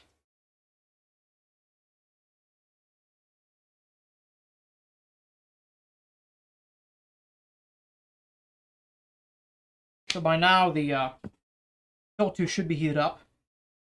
And I have a piece of scrap here that I'm going to do. I'm going to test my crease first on the scrap, because oftentimes Botero is quite temperature sensitive when it comes to creasing. There's a very fine line to walk between creasing it and burning it, and especially on these ones again that are less heavily finished. Not only are you putting a crease into it physically, you're also darkening it from the heat. You want to be very sure, especially on something that is finished already, that you have your temperature right. So we're going to test this first on a piece of scrap.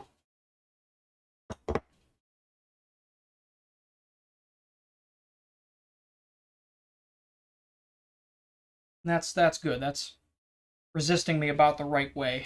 I'm going to crease the backside first, because the tip I use also rounds the edge of the leather. So I don't really need to go back in with a edge beveler afterwards, generally. There's the backside. I've done that first. I'm going to go back over it. I'm going to do a light line first.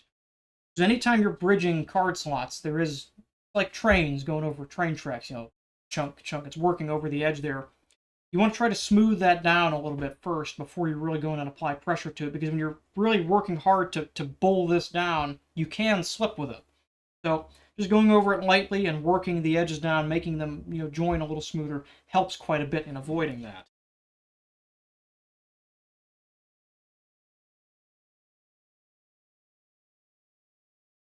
Now that that crease is a little more established, I'm going to go in with more pressure.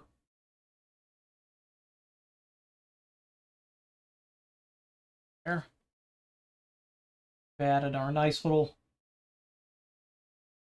dressing to that. Do the same for the other. Now the crease on the back, obviously that's never something you see. But again, like I said, my tip that I use does round the edge a little bit. So it is something that you'll feel, and it becomes especially apparent when you burnish it. When you smooth down that rounded edge, you see it much more. And I find this is a safer way of doing this than trying to go in and bevel it, because that's quite thin right there. That's maybe only a millimeter, maybe 1.5 mils thick. So if you go in with a bevel, or even with a very small one, you can ruin something. So I try to keep it safe by doing it this way. Again, just going lightly, light pressure over top of these right now. Not working too hard to set up the crease. Now with that done a little bit, we're going to go over with more pressure.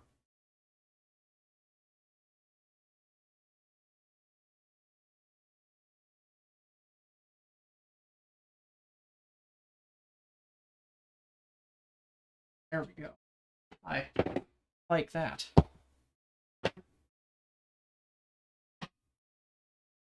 Had a little piece of glue stuck on the front there. Go. There's our two interior pieces put together. Got our edge creased. Now it's time to burnish that edge. And these pieces are fully done. They can be put together. They can be stitched in. Everything is complete on this. Burnishing. I think this one will do. I have a couple different burnishing cloths, and some of them I keep wet, and some of them I keep dry. Wet, of course, referring to whether they've been waxed or not. Dry ones, of course, are not.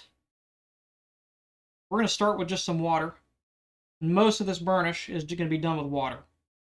You really don't, people talk at great length about how good Tokonol is as a burnishing agent, and it certainly is, but I find people use it more than they really need to.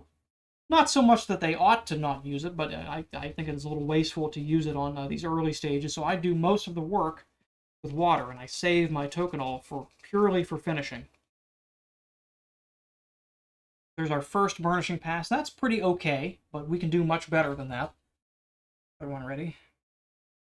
This is another thing where I think people get hung up, and that you see a lot of I generally find that a lot of folks who've been doing this for, a long time, early Tandy days, generally do not burnish enough.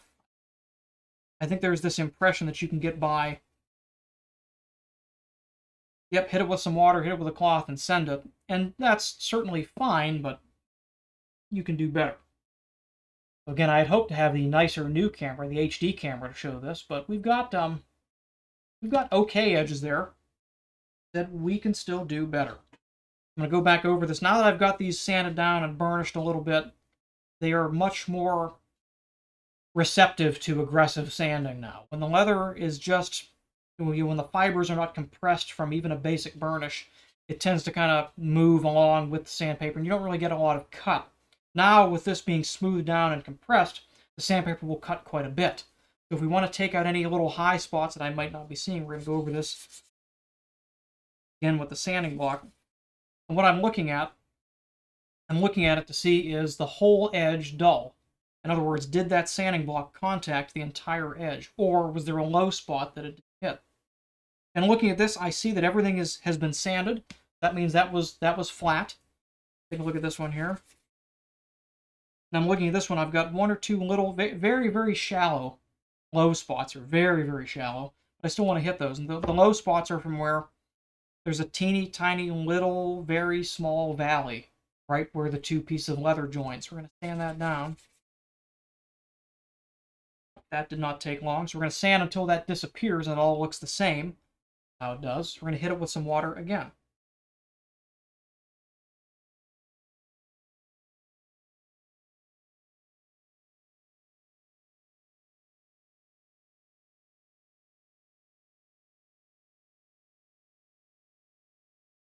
Tom, I'm always impressed by people who trim after stitching. I think I've thought about doing it, and I just get too nervous thinking about it. So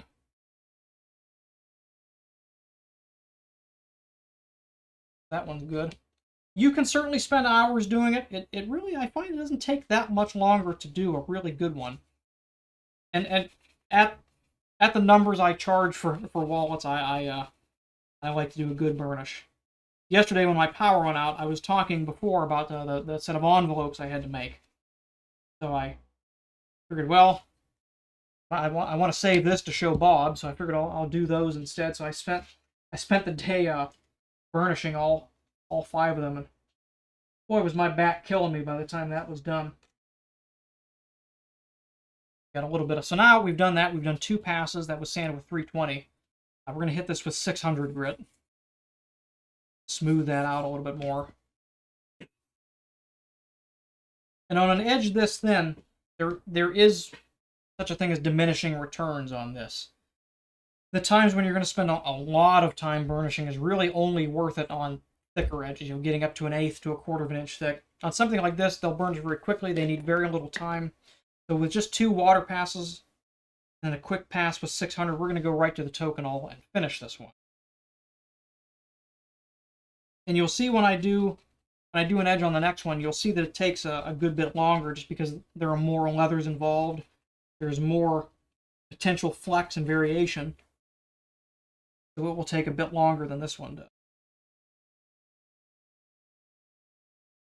There.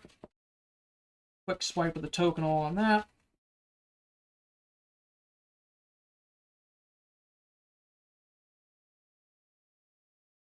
I'm pleased with that. Yep, there's no need, because with the higher grits, you're not really working so much on the edge as you are working to remove the sanding marks from the low grit. That 600 grit does very, very little to actually change the dimensions of that edge there. The 320 grit does a lot, and that's why you want to use the block behind it. By the time you're moving up to 600, 1500, there should be no more changes needed to the surface of the leather. You are just removing sanding marks. You're polishing effectively.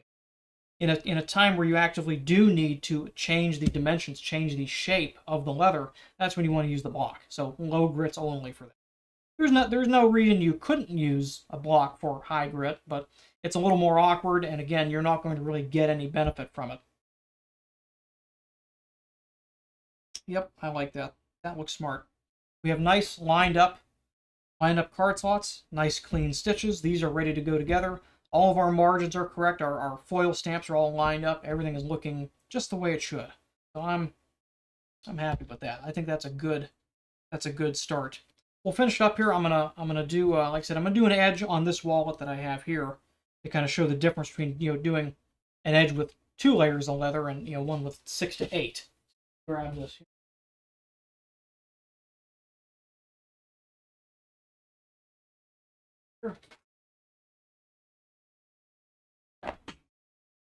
This is one. This is eventually what the wallet we made today is going to become. This is an 8-slot wallet rather than 6, but eventually that's what's going to be. Going to do, and instead of course, of a Botero back, it's going to be with that wonderful cognac glazed alligator on the back there. Nice billfold in there. So I have the edges all sanded. They've been creased already. They're ready to go. Let's go ahead and pick one. We're going to do. I'll do like I did last time. I'll do both of these edges, and I'll do one with just one pass, one water burnishing pass, and then I'll do one with the full Monty where we go through and do everything on that one edge, and you'll be able to tell just from looking at the shine, looking at the difference of the reflection, the quality of one burnish compared to the other. So at the first burnish when you're adding the water, the leather's quite thirsty. It absorbs it very quickly.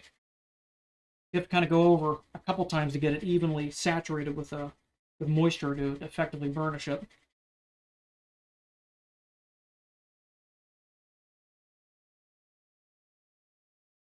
I'm talking about low spots and differences of color.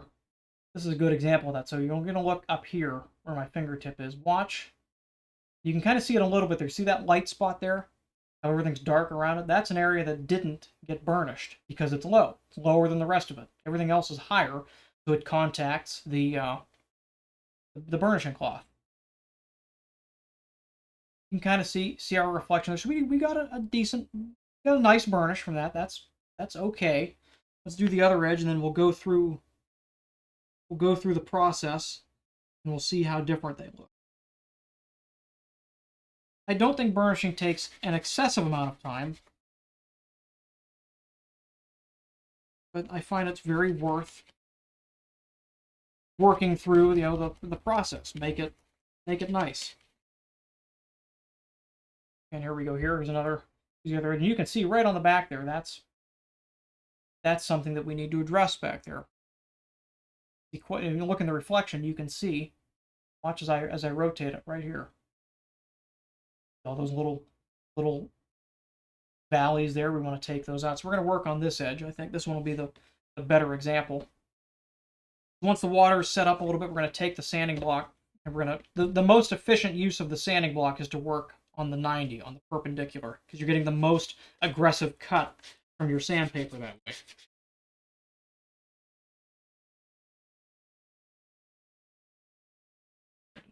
On there.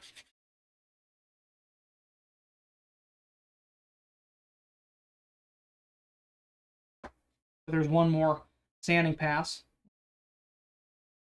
Hit it with some water, and we notice right off the bat we're needing less water. The water is starting to bead up a little bit on the surface. That's a good sign. That's indicating to us that our fibers have become compressed. They're denser. There is less room for the water to escape and penetrate down there. As you burnish and sand more and more, you should be able to use less and less water, and it should bead more and more as you go along. There's the second pass. Already looking quite a bit better. Very, very little time taken on this. We'll hit it again. I'm looking down the edge here. Watch up here at the point of my fingertip. Watch here. Watch the reflection. There you can see in the middle there, the spot that doesn't reflect. That's where you need to sand. That's where we've got to sand there. We'll hit it again.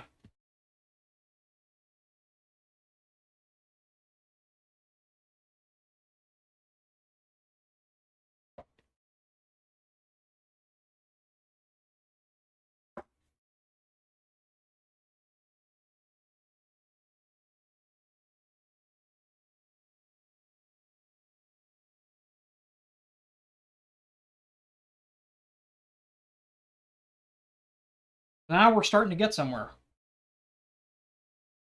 We have to get down lower to see it because there's more of a reflection in that low spot than there was before. We're going to hit again. And obviously, the cleaner your edge is before you start this, the less of this you have to do. So not every edge has to be done like this. Some of them are just right. Some of them need a little more work than others. This one I think is a good example because it actually did need a little bit of work on it.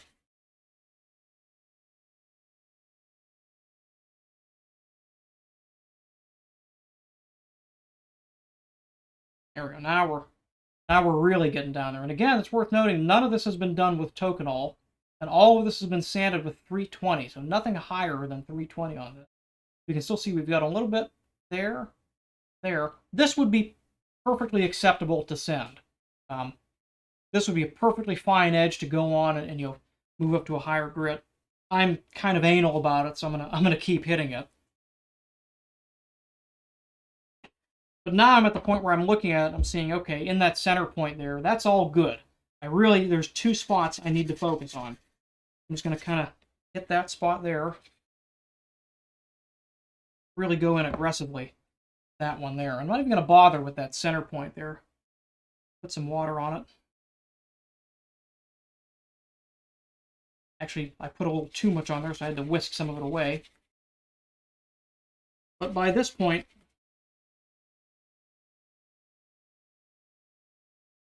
that's about as good as it's going to get. And that's as good as it needs to be. That's quite nice. We're going to move up to the next grit here. But before I do that, I am actually going to bevel this edge.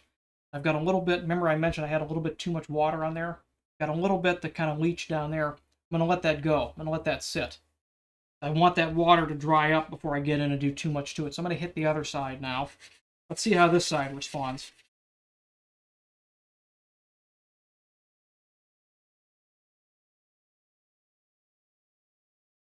If I'm lucky, I had a cleaner cut on this one and there's less work to be done.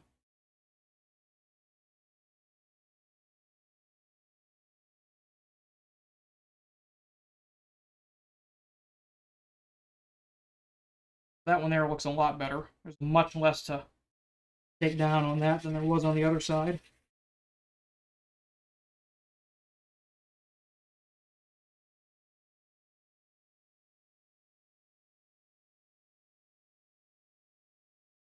So this side, you know, through sheer fluke, I guess,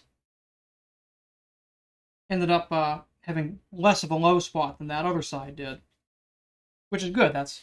We don't need to be as aggressive with this one as we did with the other side there.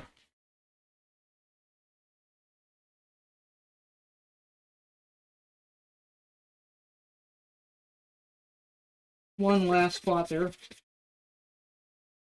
I think that's enough for that.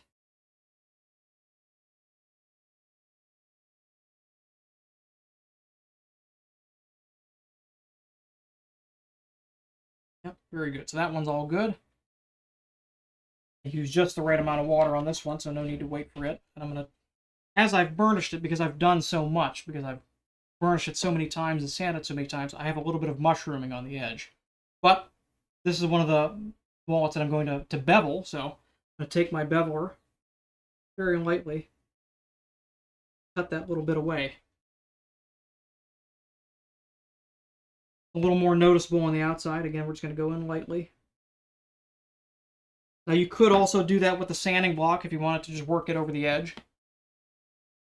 I'm going to take a moment to recrease this really quickly.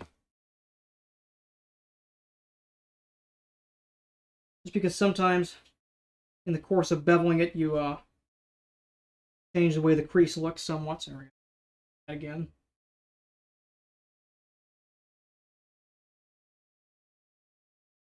If you're doing a crease without a lot of heat, like I am on the Botero, you don't get as deep of an impression on it, and you can sometimes work that out with the course of the sanding and the burnishing. So I just go over that and clean that up a little bit more. So now I'm going to jump up to the 600 grit. We're done block sanding it. We're done shaping that edge. We're now just polishing out the sanding marks.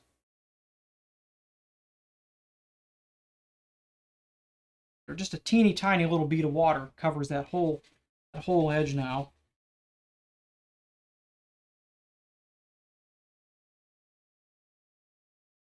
That's looking real slick. You could stop there. I'm going to go up one more. I'm going to do my final. This is my final pass on this side here.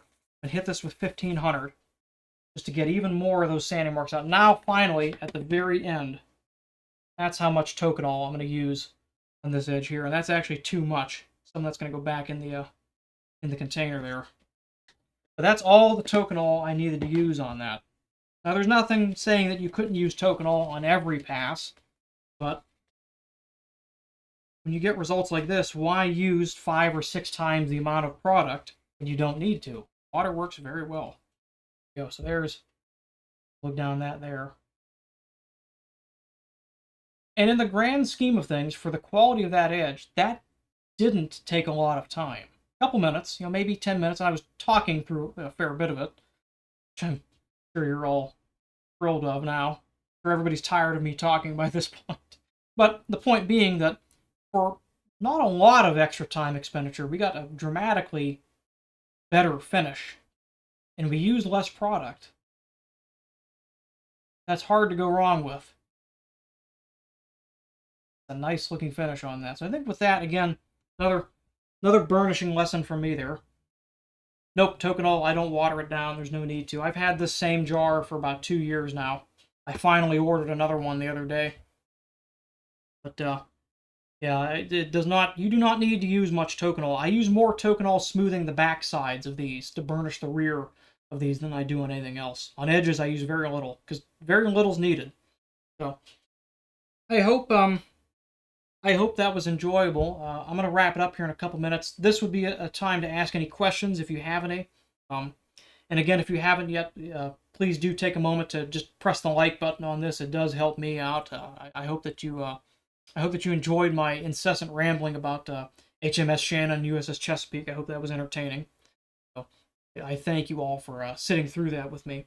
Any questions about anything I've done here? Any questions about technique or things you'd like to know? Please do ask in the chat. Like I said, I'm gonna put my tools away and give it a couple minutes to answer anything that people may have, and then we're gonna wrap it up here. Because my throat is starting to get a little sore. So please do put it in the chat there.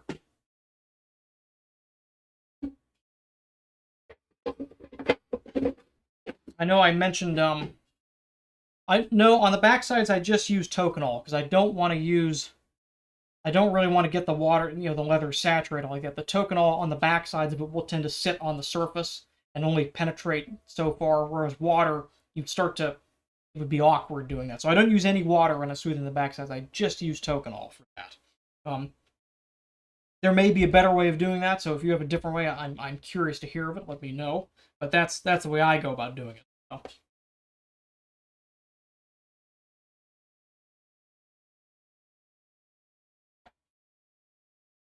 Put this spool of thread away. This ended up being the thread I did not use.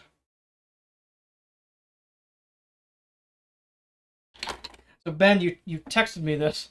This was yeah, this is my shame sheath. This was something I did. This was this is when I was practicing with the awl 6 years ago. I was working on. I was like, oh, I got this knife. I need a sheath for it. I have like this 6-ounce piece of Tandy Craftsman grade.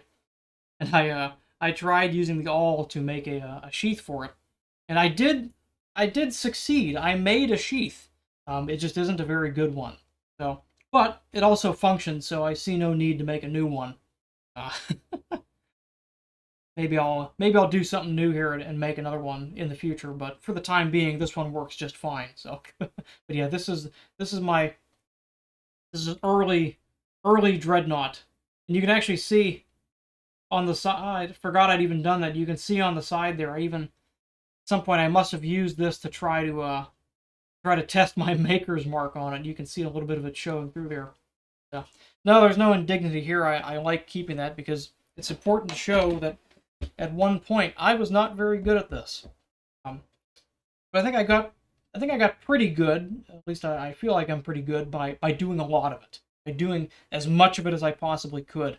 To the point where I was doing almost too much of it. My wife was unhappy with me. And I wouldn't choose to work that much again, but I do have to credit it with getting me to where I am now. Before I forget, I'll show you guys. Like I said, I was talking about these. I was talking about these yesterday before my power abruptly went out, and these are a pretty neat commission I have that I just finished yesterday. It's a set of 5 invitation envelopes that I have been asked to make. These are black Patero on the outside with gray Minerva box on the inside for liner. They are designed to hold an invitation, with the key point being the way that logo is framed and evenly spaced on all sides, 1/4 inch on all sides, including 1/4 inch here. And that's a little hard to tell because this is a very shallow printout on my camera here, but the name of the company is in the bottom here that shows through on this little half moon here. Hey, Stephanie, I'm glad you're able to pop in. You missed my, arguably you timed it well because you missed my sea story, so you're just getting to see the fun stuff now. But I'm glad you're able to come in at all, so it's always a pleasure to have you. But yeah, when my power went out yesterday, I figured out what the hell, I'll finish stitching these. So on each of these, there is 100 linear inches of thread. So almost 8 feet of thread goes into stitching one of these. So that was a task. Definitely would like to have a machine to do that next time, but until I get one, it has to get done.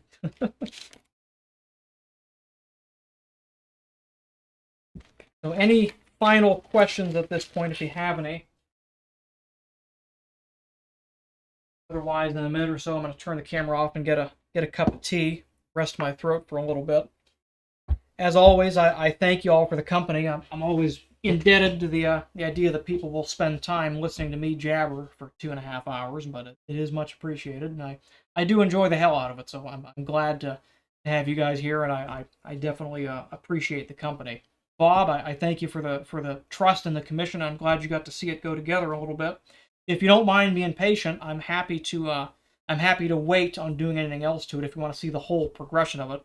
Obviously, it takes a little bit longer, me only working on it, 1 day of the week. So if you'd like to see the whole thing go together, shoot me an email and let me know. Otherwise, if you just want to have the wallet, let me know, and I'll just keep working on it through the week and get it done for you. But I do like giving people the opportunity to see their piece come together, because I think that's a very unique thing. I don't think many people get that experience. So give that some thought and let me know. But otherwise, I'm going to call it a day here. I think I'm going to rest it up, finish up the little bit of work I've got to do, and get on with the day. So I'll be back next Monday rather than Tuesday.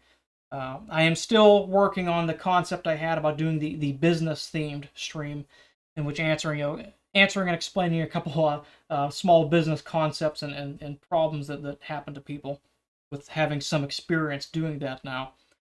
So I'm working on that. That's coming up. I'll be sure to advertise that one a little more than I did this one here, because I think that will be of interest to a great many people. So I hope you'll join me next week, and I hope you'll continue to come along. Again, if you haven't hit the like button for that video, it helps me out. And I look forward to seeing you guys next week. Have a good day. Stay cool out there. And any questions at all about anything I did that I didn't address here, if you asked something in chat and I missed it, please do email me. I'd love to follow up on it. So have a good day. Thank you for coming along.